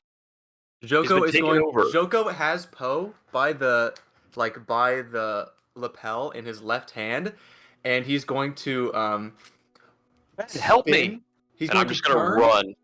He's going to towards turn him. and throw out his fist that's holding the sword towards Artie and cast Hold Person. Artie, I need you to make a. Oh my God! The spells break in midair as the two fizzle out. Pull yourself the fuck together. I'm explaining the situation. You're too dense to hear me. I'm not dense. I am standing in hell, holding a fucking demon, and Joko is going to like violently shake Poe. Holding a fucking demon sympathizer in my hand while I'm getting attacked by somebody You're else. dense, then let me connect with you. And I, spread my connection over to him. Joko, I'm not going to get connected to Poe. I'm going to Okay. block any connection I'm that happens not to connected Poe. to Poe. Great, you're not connected to Poe, you're connected to Artie. Artie, are you also connecting this to Fen? Yeah. Okay, Fen, you are now connected. Okay. What are you going to say to me in my mind that you can't say out loud, huh? How is that going to be different? He's being taken over by Grost. He can't speak. He's only in his mind. He doesn't want to hurt the Feywild. He's freaking trapped in there. Killing him isn't going to do shit. Should we keep an eye on him? Yeah. Should we make sure that he doesn't If he's turn on us? taken over Yeah. by Grost, I think we should kill him. Poe, you can Artie, I hear can still Artie's hear side. you, Yeah, right? you can hear, Yeah, hear okay. Artie's side, yeah. Artie, No, I break the Artie. connection with Artie. Or with Poe. Once I connect to Joko, I automatically break it. Okay, got it. Sorry. I don't know what's in your mind and what can hear and what can't. Sorry. Artie, go to make an insight check for me preemptively, because I thought you understood, but you might not. 4. Okay. Yeah, you believe Ooh. you believe what you're saying. Yep. Can I speak? I sure as hell don't want us just to kill someone before you speak, so please do. Joko, I think you know that you and I are more aligned on this type of thing than anybody else here. I am not going to let anybody that is trying to harm the Feywild back there. That's not something that I'm going to do. Not after they've extended their kindness to us and we've been working to help them. If there was even a fraction of me that thought that getting Poe back to the Feywild would mean the end of it, I wouldn't risk it. But this might be our only chance to get back there ourselves. Without him, we're stuck here, and I don't want to live the rest of my life in hell. I know that you're upset, and I know that this is against everything that you stand for, and I feel the same way, honestly, but feels like it's this or nothing. Poe, you were watching the three of them, eyeing each other and talking each other's minds, and you can hear none of it. Mm-hmm. Joko and Fen, I am with both of you. I don't know if we should be bringing him back. He's our ticket back, but if he's becoming possessed, I kind of agree with Joko. We obviously don't kill him. That's not the solution, but we need to keep a lot stronger eye on him, especially around or in the Feywild. If we need to knock him unconscious or hold him, I'm not going to stop any of you guys, but we can't just outright kill him. That's not fair. We're the ones. I'm the fucking one that brought him into this relationship. Okay? So, Joko, if you're so pissed, just fucking kill me instead. Okay? If you want him to be unconscious every second he's in the Feywild, I don't blame you. But to Fen's point, we need to get back there. Otherwise, the demons could be taking it over right now for all we know. Poe is watching you all, and there's a few tears rolling down his face. Hey, you guys are real quiet. Shut the fuck up. Was that out loud? That was out loud.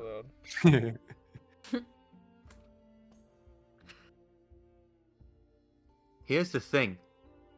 As long as this motherfucker has his fucking demon powers, that means he's Grost's bitch.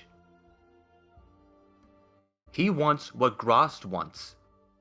If Not true. because this isn't his power. No, this is not his power. It's not from him. He hasn't taken it. He's been given it. And he's no one gives something for no fucking reason. I agree. Certainly not a demon, that's for sure. That means that if we take Poe back to the Feywild, it's just a different demon taking it over.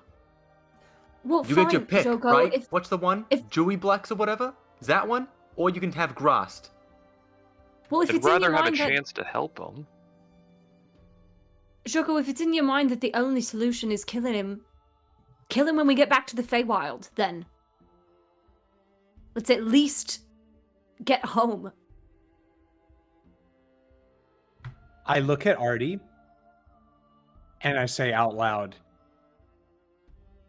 I have a plan to make all this end up in the way I really want it. And I'm looking at Artie with as much of myself as you'd expect if I was all of myself. Yogo throws Poe. Stumble back a few paces. Yeah, I don't resist. You Well, no, I yeet was me. holding him up in the Yeah, air. I know. So you stumble back a He's few like 2 paces. feet off the yeah, ground. you are on the ground now, Poe. You're not prone, but you're there. Okay. And Artie, Poe's looking at you. Look away. Well, we have one answer. Let's go. And I'll head towards the red, whatever. As Okay. Joko turns away from Poe, he sends out one final telepathic message to Fen and Artie. And he says, when we get back to the fucking Feywild, I'm holding you to killing Poe. And then Joko kind of lifts up his right hand and makes some kind of motion, and then the connection severs.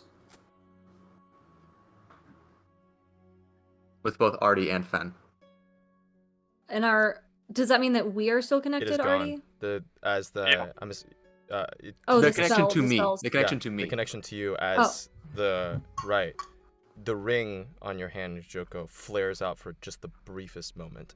And you feel the tether connecting you, Fen, and you, Artie, to Joko snap. And you can no longer hear his thoughts as he begins to march off, kicking up red dust over the surface of the desert. But we can hear each other's thoughts. You can hear each other's Yeah, thoughts. so- you and I. Look, I know that this is complicated, but at least for now we've reached some sort of peace. You and I can deal with Shoko. Or with Poe, whatever we need to do later. We need to focus on getting back. Right? Yeah, no, that's for sure. I don't want you to think that I'm genuinely intending on letting Joko kill him. Well, I might be, and I don't like it. What? Right. What? If it is just Gross taking him over, we can't give up a whole plane just for one person. But I'm the reason. I don't. Well, honestly, I'm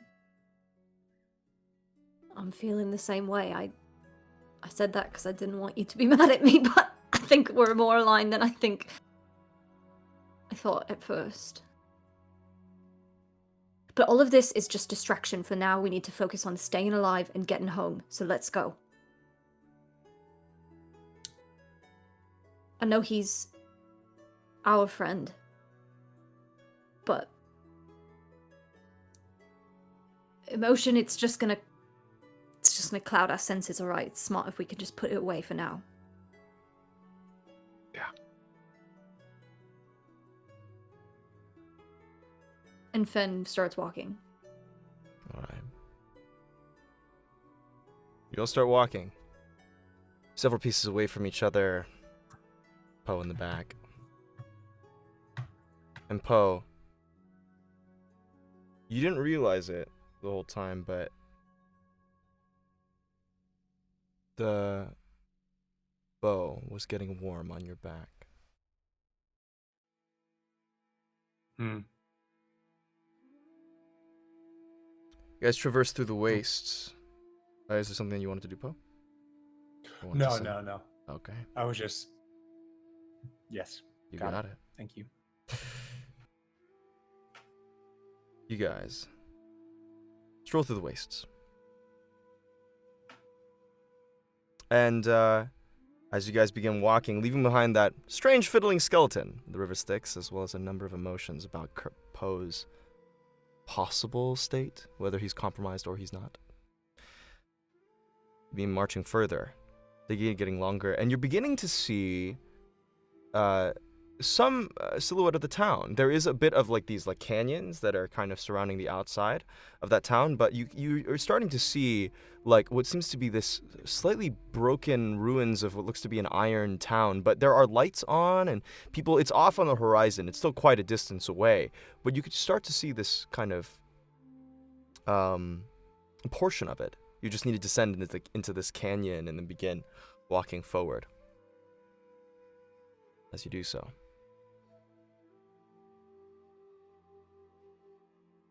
and if you guys are going to keep going on this journey, I need one of you to roll a d10 for me, please. I think probably not me. Probably not Poe. Poe's not in the lead. I'll do it. I think I can- walked off yeah. first. I think so. Yeah. 1d10. A 7. 7.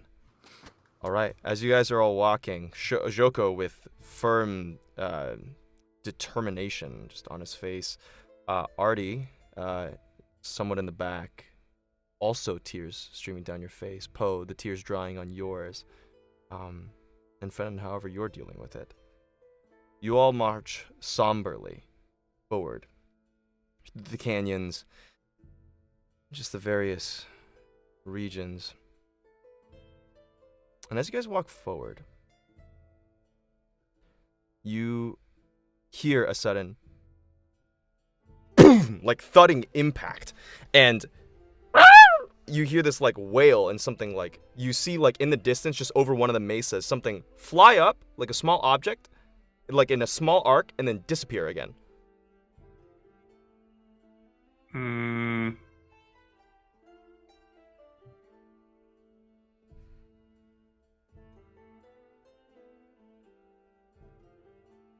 After about another couple seconds, poof, and this thing launches over again. It looks to be like, now that you're seeing closer, the size of a small bird, and it falls again. Is it on the ground right now? Yeah, as you guys are like descending, you're seeing like there's a mesa in front of you that's slowly like kind of obscuring your vision, and this like small bird keeps flying, like there's a thud and an impact, keeps flying up and then off. And then the whole mesa kind of shakes a little bit as you see dust kind of crumble off and rocks kind of like just kind of shatter and hit the ground and move apart at these like giant impacts. I pull out my bow and jog over. Okay.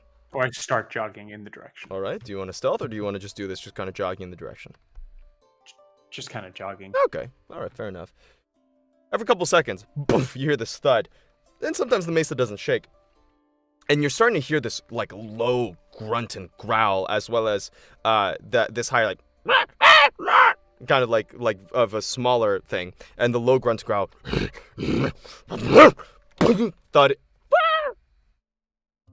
And as you kind of like peek around the corner, there seems to be this large like two-horned gigantic demon with this like really muscular body and fur all over, this like kind of reddish orangish fur that's glinting in the red sunlight, and it is punting with one of its giant hooves this small, weird, kind of demonic chicken up into the air and back down, and it'll charge over to the other side, and it'll like launch off the ground, creating a huge thud, and punt it again.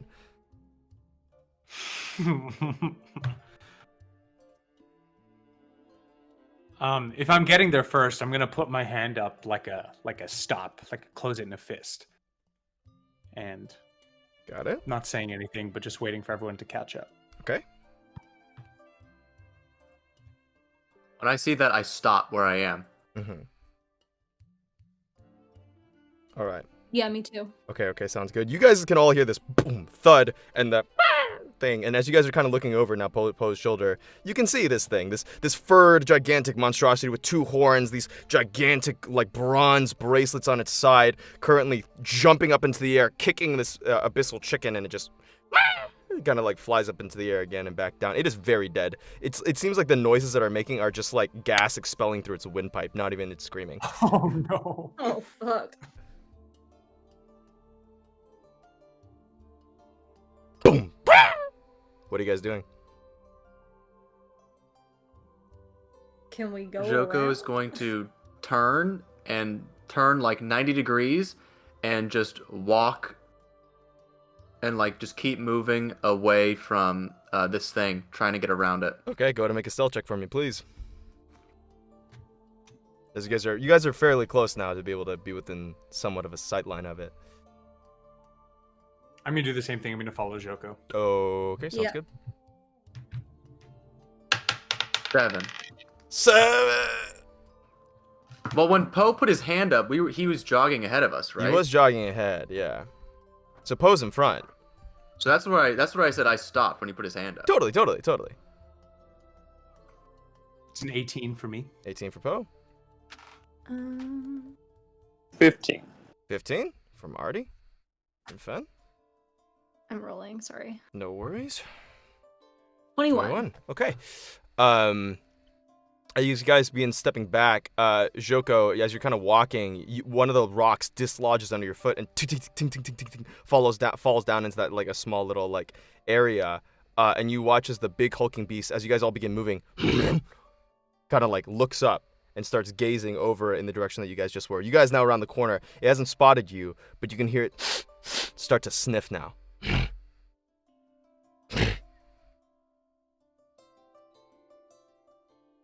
Do you guys want to hop in a Hopper? rope trick? Sure. Sounds good. Ye- Like now, though. Yeah. Right. Pop let's a go. rope trick. And Okay. You hear a thud. The like chicken like flying out again, and it like rounds the corner. All right. Artie, go ahead and see how fast you can get everyone up on this road check. Okay. So Okay. I guess I'll What do you say go to make a Acrobatic. spell casting ability check for me. This is just how fast you can get the rope trick up, and everybody can get inside. so do I add my proficiency? Yeah, I would say yeah. You've cast rope trick Okay. enough times this by now. 22. 22. Just as it rounds the corner, the rope disappears into the rope trick.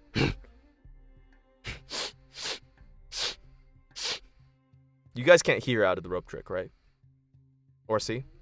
As long as it's closed. No. All right. You guys sit up there, huddled in this small little extra dimensional space, a kind of tight little cuddle puddle, if you will. All of you, having spent. I'm making sure Joko doesn't straight up kill Poe in this. Yeah, that's, you guys are in a Certainly tight will space. not.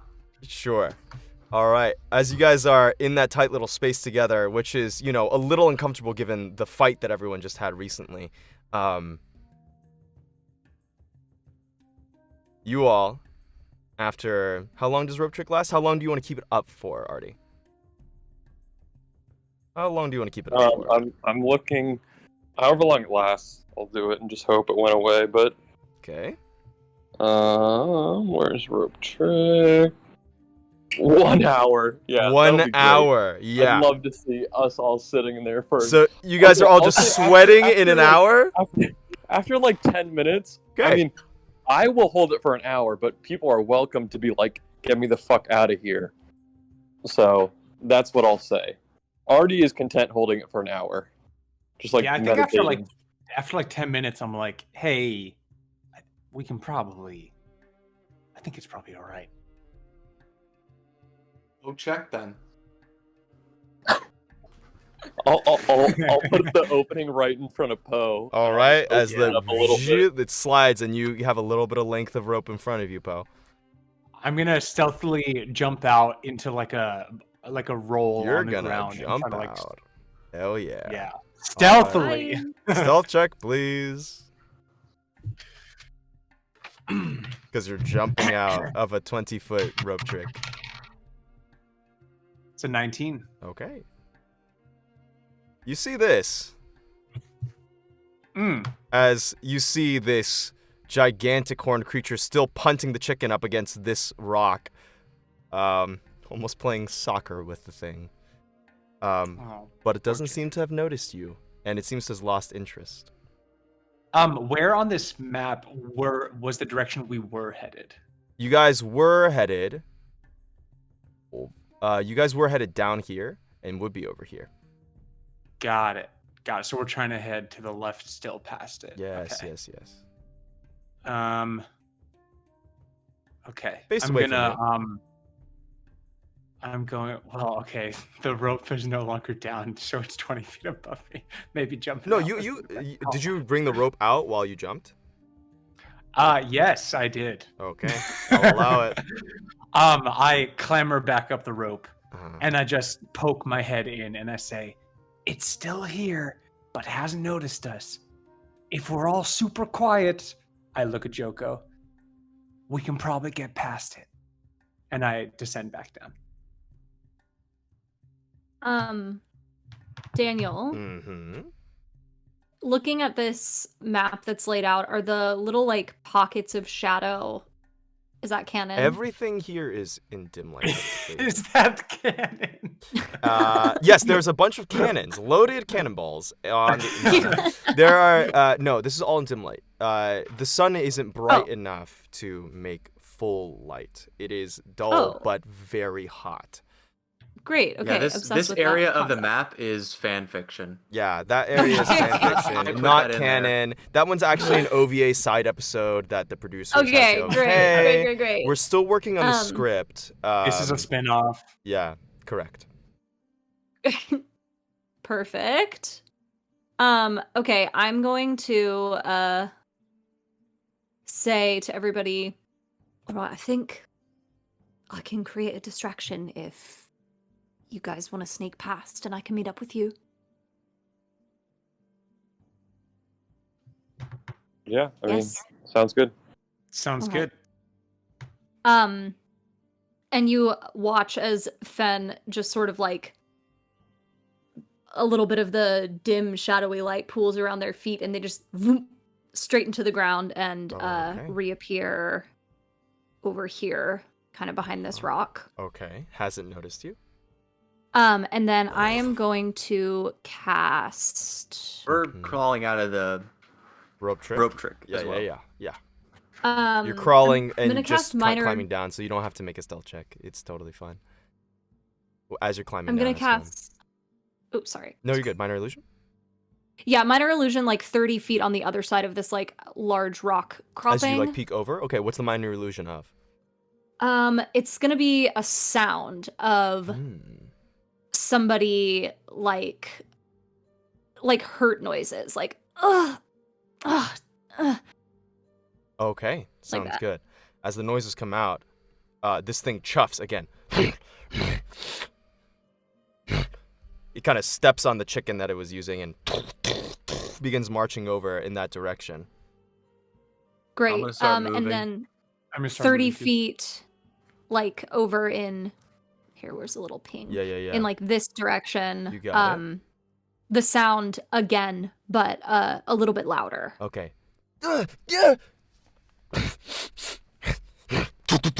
You watch as it begins like sprinting over in that direction, and like kind of skids to a stop. All right, so you guys can make stealth checks with advantage for me as you guys are going through because Fen has created this opening for you all. Okay. 14. Mm-hmm. 17. 17. Okay. 13. 13. 2. All right. Let me roll it. Let me roll again. Yeah.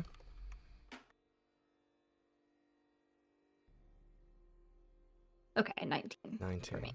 Okay. Okay, so that's an average And- of 18 or so. Okay. And then once I see them having passed this point, I will shadow walk just over to Okay, meet sounds them. good. So you guys get over. Poe, you're just fine with your. Wait, what did you roll, Poe, again? Sorry. Give me. 17. 17, yeah. You're just fine with your 17. Joko with your 14. You're also fine as you get over here. Artie, it's about when you get here that as you're walking, another part of the shale off the cliff breaks off and like breaks on the ground. And you all stand stock still for a quick second as you look over, and the ears on this thing perk up again as it's been like surrounding and looking around this area, and it starts to whip around in your direction. I cast invisibility on all of us. Oh, is everyone within Whoa. range? I don't know. Let me 25 feet, read the spell. 30, 40 feet. That's 1, 2, 3, 4 people that you're trying to cast invisibility on. It would be. Oh yeah, because Emran's with us too. Emran's with us too, yeah. Okay, but I can cast it on all of them. Okay. Wait, can I? Is it in range? Hold on. Is it touch? Oh fuck. It's touch. Are we in combat? Not yet. So Emphasis- I can't emphasis I on the can't yet? do it. Yeah, I can't. I mean, I can't touch them right now, so there's nothing I Okay. can do. Okay. So I don't do that. Okay. Then, Fuck in my head. as soon as. Okay, I'm gonna try casting Minor Illusion one more time. Up back that way, but this time it's gonna be like a scream. Scream. Okay, as the scream goes out, I need you to make a spellcasting modifier check. This is to see which sound he's going to prioritize. Okay. So go to make a spellcasting. is- So this would be your charisma modifier plus a d20 roll. Okay, Yeah. Charisma modifier plus a d20 roll. 22. Okay. As the scream goes off on the other direction. Turns over in the direction of the scream. Runs off in that direction. As you bought yourself some precious seconds, as it did not turn and look at you guys. Great, Just let's keep go. moving, Go. just You keep guys moving, begin just shimmying as fast as you can. And as you guys run out of the valley, you guys go over and you begin to see the form of this kind of iron wrought town as you come over to the outskirts and travel for about another hour or so as you see this town built into the side of these wasted fields. And you look up and you see that there on front there seems to be these two large, like, demon-esque people, but they seem somewhat humanish. With these long, lengthy spears and these tower shields that are guarding the front of this gate to this town as you guys begin to approach.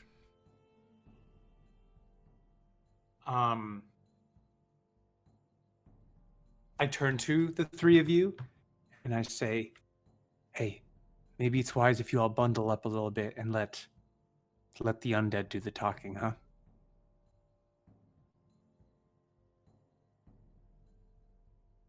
Fen is gonna check in, like, visually with Artie and Joko. Yeah. And Joko they'll has- sort of shrug. Joko has crossed his arms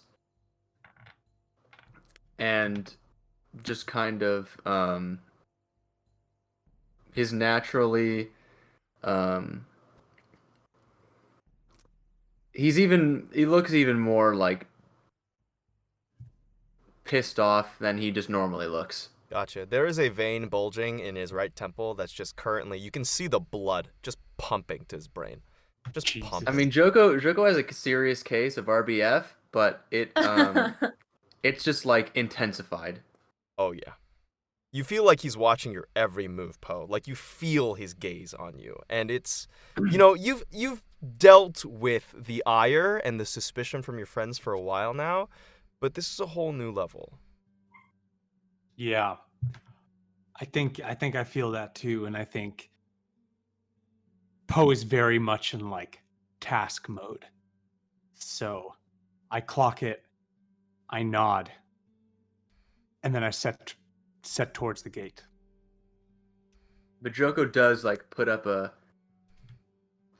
like kind of wrap his head a little bit, trying to cover up his face, It's like we're all going to Tatooine. Yeah, which is pretty much the only thing that's exposed on him right now. exactly. All right. Poe, as you watch up, how are you guys clothing yourselves to wrap yourselves up? How are you doing this? Yeah. I have an extra set of common clothes, so Yeah, I do Okay. too. I will like kind of like take a little knife and like slightly cut it so it looks like a little like bitten or like destroyed. And then I am wearing a cloak, so I'll like throw the cloak hood on and use the other stuff to like cover my armor, so I just look like I've been in battle recently, I guess. Okay. All right. And I got the cloaks covering Are my you face. covering your cloak is covering your face? Okay. So. Joko will take like Mhm. like like his common clothes shirt Mhm. and kind of stamp it into the dirt Mhm. outside the city, and then kind of shake it off a little bit so it's still like kind of stained with that dirt color, and then Sure. put that over his head. Sounds good. As you're standing with the dirt color and put it over your head, Joko, you kind of sniff it for a bit, and you think you're like, is that like marrow stew, or like, and you realize that the ash in the desert that you've been traveling on isn't sand, but as you smell it, it smells like bone marrow. Ugh, Mm. horrible. Welcome to the abyss. Yeah, I'll do the same as Joko. Sounds good. It also smells like bone marrow.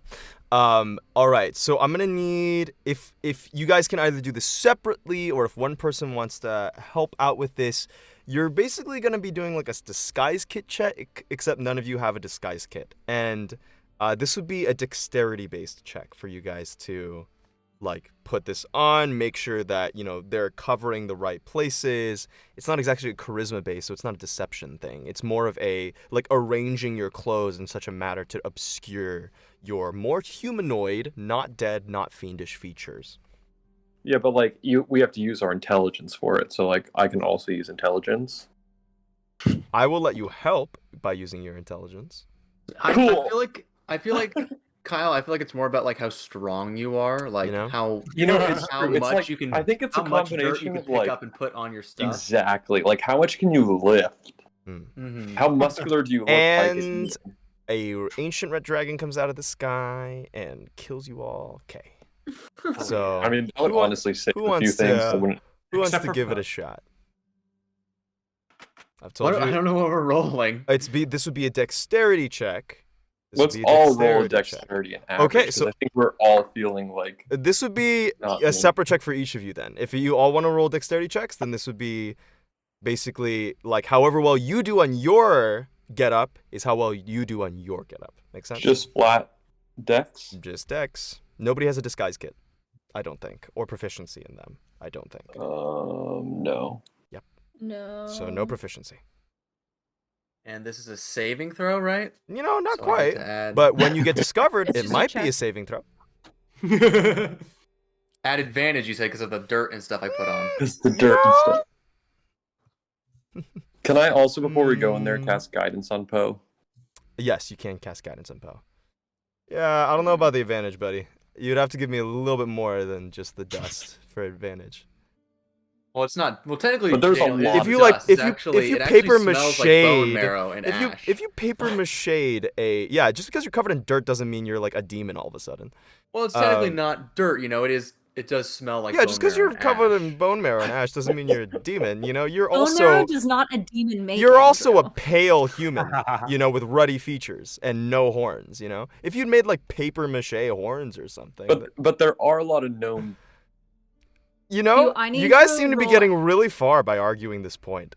I might Do I just need to roll increase a the disadvantage DC. because This is I'm definitely so working. nervous?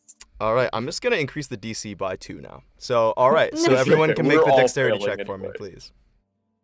Oh, I have a It's- 17.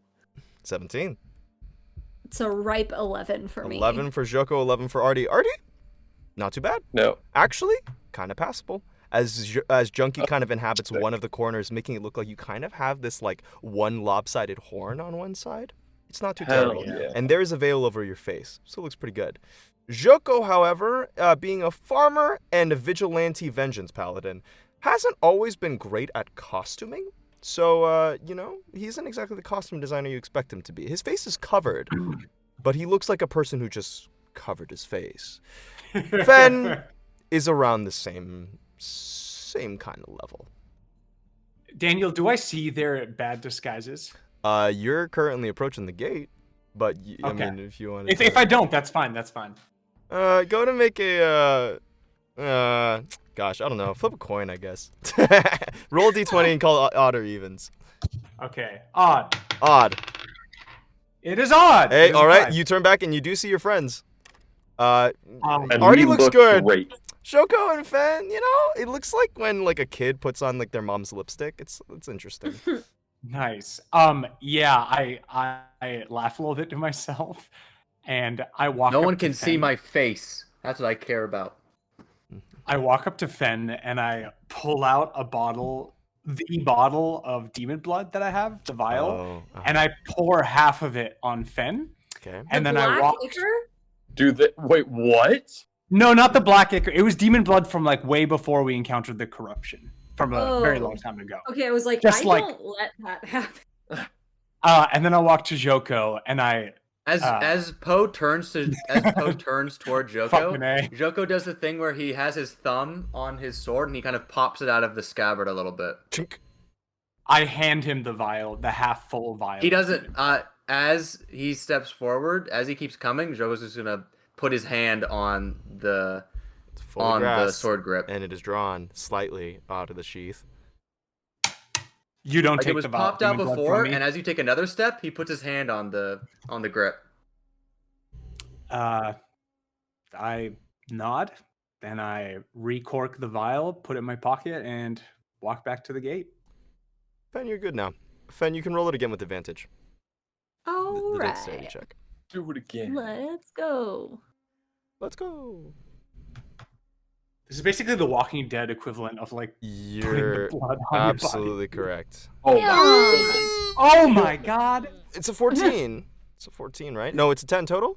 No, that's a 10. Okay, all That's right. worse than Well, before. you do smell like demons, but now you're not sure if it smells like you're a demon or if you killed a bunch of demons. We'll see how it goes. I accidentally gave you no. my cologne. I It's fucked it. okay. It's hard because I'm so sexy. I Just look so too good. The attractive. can't be a demon. That's So the only reason. Irresistible demon. All right, let's put on a cologne. All right, anyways. So, Poe, you now have guidance as you're walking towards the city with your ragtag group of slightly disguised companions. Great.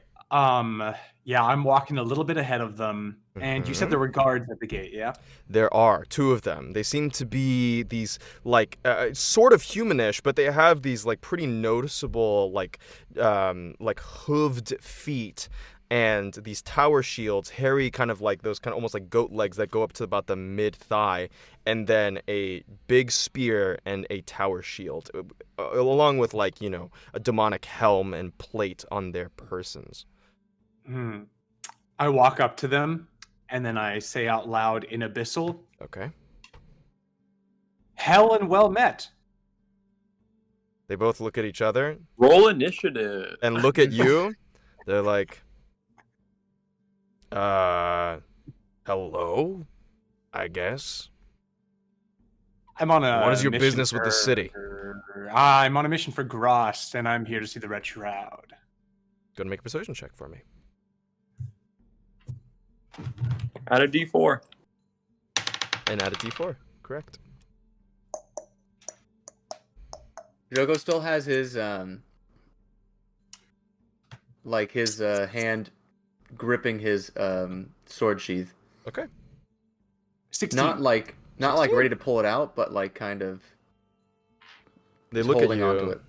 They're like, Grost, huh? Alright, I guess a demon lord uses anyone these days. The two of them chuckle at each other. Go on in. And no violence within the city. Red Shroud's rules. We catch you, we kill you, and we dip you in the Styx. Wouldn't have it any other way. The two of them uncross their spears and they step aside as they call out, open up the gates! And these two iron wrought gates slide open into this half-wrecked, but generally kind of ish nice town for the Abyss. As you step in, it is actually quite ablaze with activity. You see a number of these red, purple, blue, even white-skinned tieflings and cambions wandering the streets in various silks and different robes. It's kind of amazing actually watching these like folks just kind of like saunter about casually in this war-swept town. And some of them look to be quite opulent, dressed with nice earrings and adornments, carrying themselves with authority, going in between all these different places. And as you're kind of like looking about the town, there seems to be like these, like a couple of businesses even up for sale.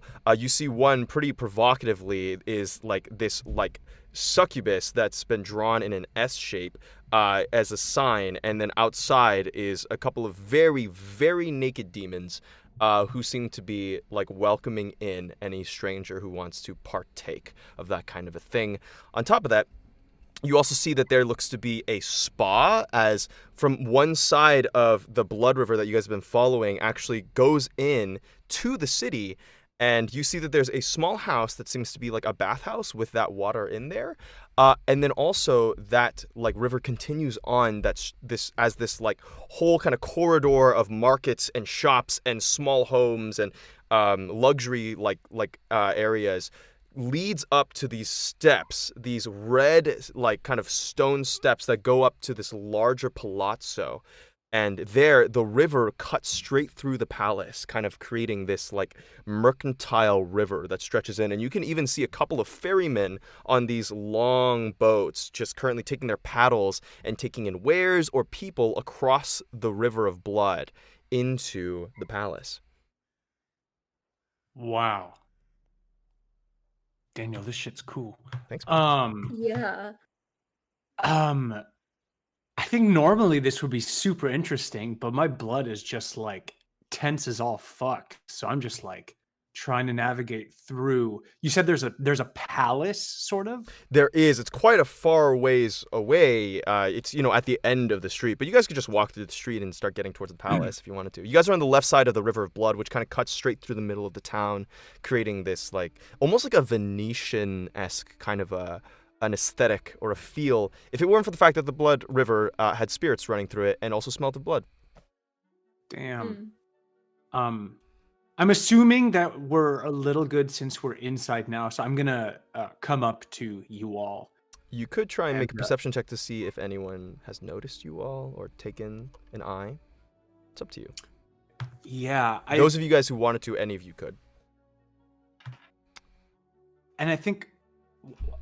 Yeah, if you guys want to do that, that's great. I think Poe is going to be looking out more for like how like this is like a demon realm. So like how do people move around? How do they like exist in this space? Sort of trying to like glean the best way to fit in. Sure. So I'm going to be trying to perceive that instead. You got it. Really. A lot of the tieflings seem to walk just kind of like you do, essentially like a humanoid. You notice them talking in Abyssal. There's not a lot of smiles. There's a lot of chatter. People aren't being like too sultry. The only place where there's some kind of like joy, it seems, or some kind of like revelry, seems to be the brothel that you guys passed. And there's a couple of small chuckles that going into the spa, but generally people look pretty dour here. Not unhappy, but just kind of stoic. And then if you wanted to have a more like full understanding of like what seems to be like the cultural customs here, you can make an insight check. Yeah, I'll do that. Sure. You know, I want to Artie- make a perception check to see if there's anybody You got it. paying Joko. undue attention to us. You got it. Artie's just gonna stare at Joko and make sure he doesn't just straight up draw a sword on some random demon. Yeah, I got it. That's 14 insight. 14 on the inside, okay. And then Joko, what was that on your perception? 8. 8. Yeah, you don't see anybody that seems to be noticing you too much. You see a couple of interesting figures.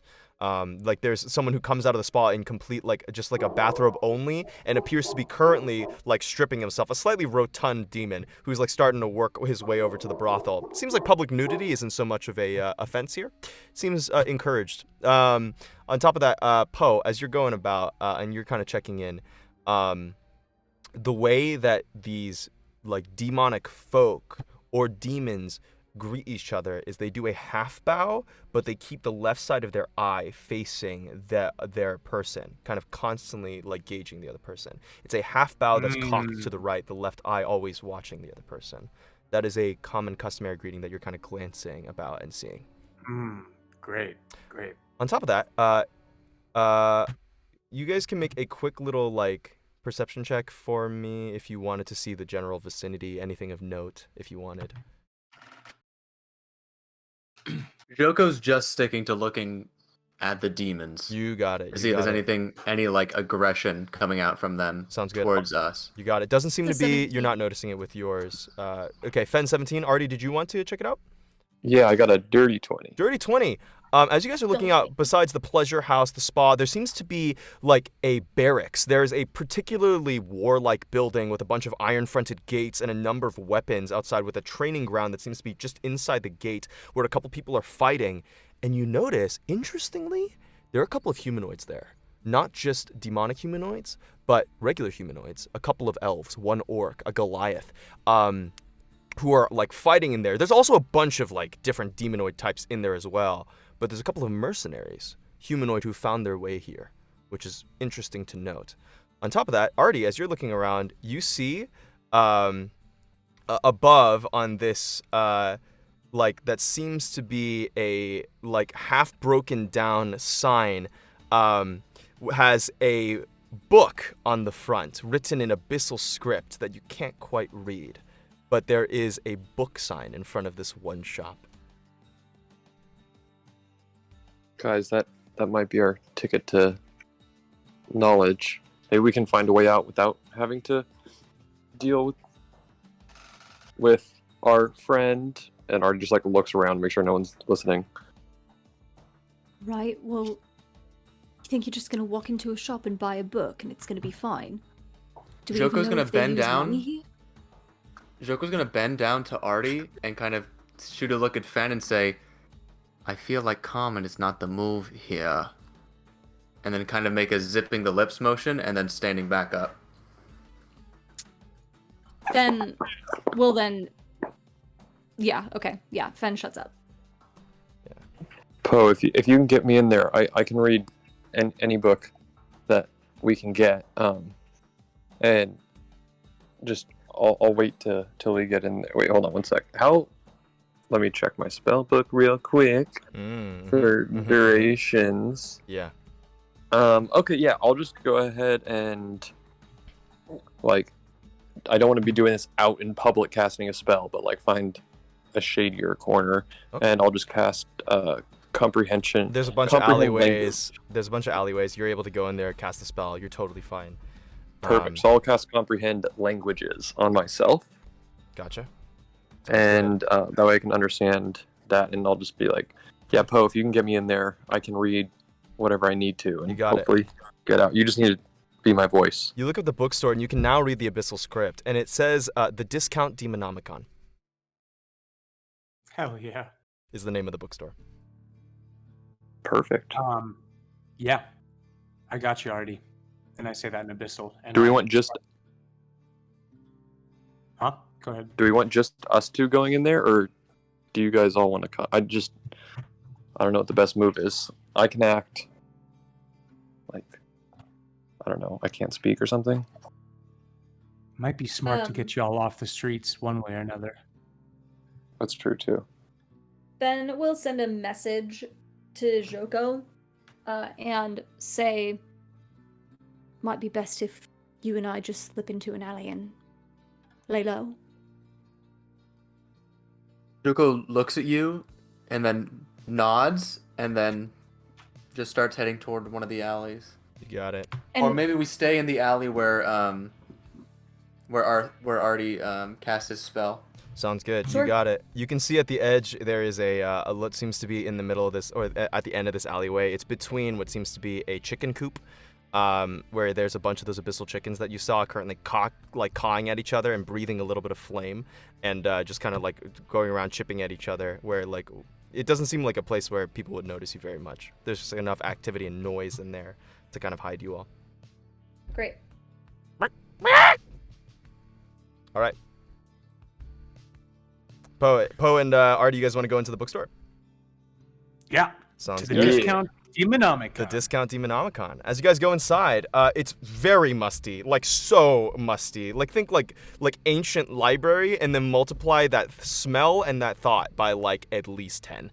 Like you're kind of choking from just like the amount of dust and like rank book smell and things are just in there. But it's low lit. Seems to be like kind of lit on the corners of the room by these small like magical lights that are like little flames rotating inside, but don't seem to be like burning flames. And you see like right underneath the light on the left is a small like mahogany table.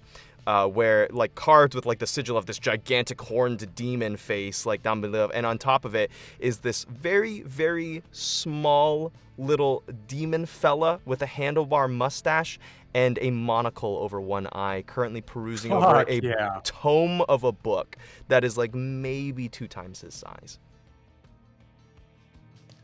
They're my kind of people. I enter leading, and So the vibe in here is like a bookstore. Yes, right? it's a demon bookstore. So we can just really start browsing. So I'm gonna enter. Yep. And I'm gonna do like the slightest form of one of those half-cocked bows, and say in Abyssal, just browsing. Gazes up at And you, then- kind of like does the half-cocked like bow again to you as well, and goes, "Man, do whatever you want." And I will just start going around looking in the store. All right. You start looking around. As you're looking around, you're seeing there's a number of sections. You see a section titled Nature and Wildlife. You see one that's titled Smut. You see one that's titled Spellbooks. One that's titled Self-Help. And then eccentric items. Hardy looks over to the self-help section like, You got it. this is probably what I need right now before I can actually do any research, is to like collect my being. You got it. So there is a number of like various novels like going on as you're kind of looking around. They all have pictures of like what looks to be like a demon with like glasses, like smoking a cigar and like having like these strange titles on the front. One seems to be like there's even like Grost, like all black and beautiful on his throne, completely naked, just like spreading it on the book cover. And as you're looking at these titles, they rearrange themselves from Abyssal to be able to be script that you can read. You see a number of funny titles, including How to Corrupt an Honest Man, Beginner's Guide to Human Sacrifice, Grost's Secret to a Fulfilling Life, which is strangely a really, really tiny book, and also the same book that has the cover of Grost on the inside. You have another one that says All My Friends Are Dead, and then you have the last one, a couple other ones as you're looking through. You see How to Confuse Liquor for Water Every Day several times. Wow. These are some interesting... I'll point out the Grost one to Poe and just kind of like nod, and then I'll go over to the spellbook section. You got it.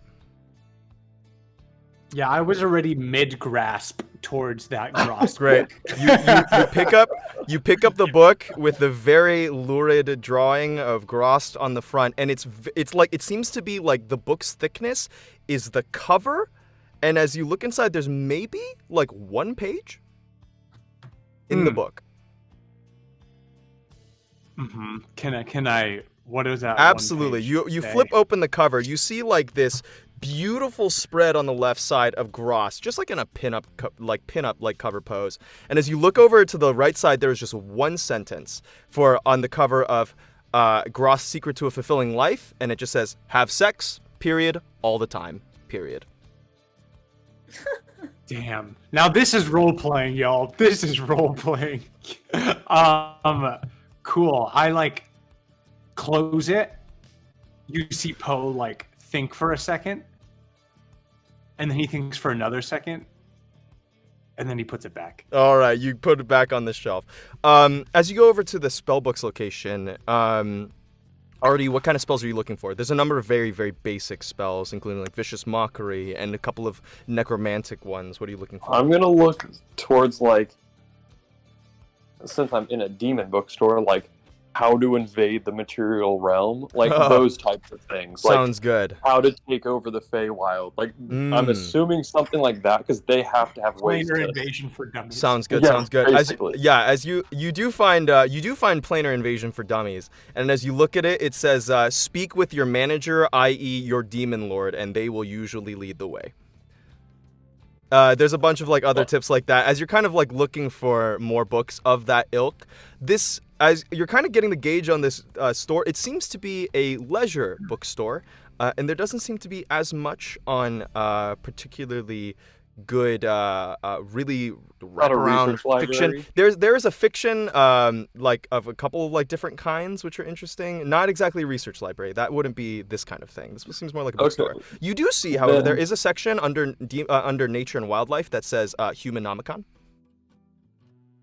Yeah, so I'll go under there. I'll look at that section, Sure. And then there's I'll the eccentric also look books for too. like if there's any sort of like overview of the abyss, like what are the different layers. Absolutely. Like that seems more casual reading. You so, got like, it. You got it. Get to know your neighborhood like that. That's Sure. what I'm looking. There is a geographic. There is a like a geography tome, which is pages and pages and pages and pages and pages and pages long. It's like the longest encyclopedia you've ever seen.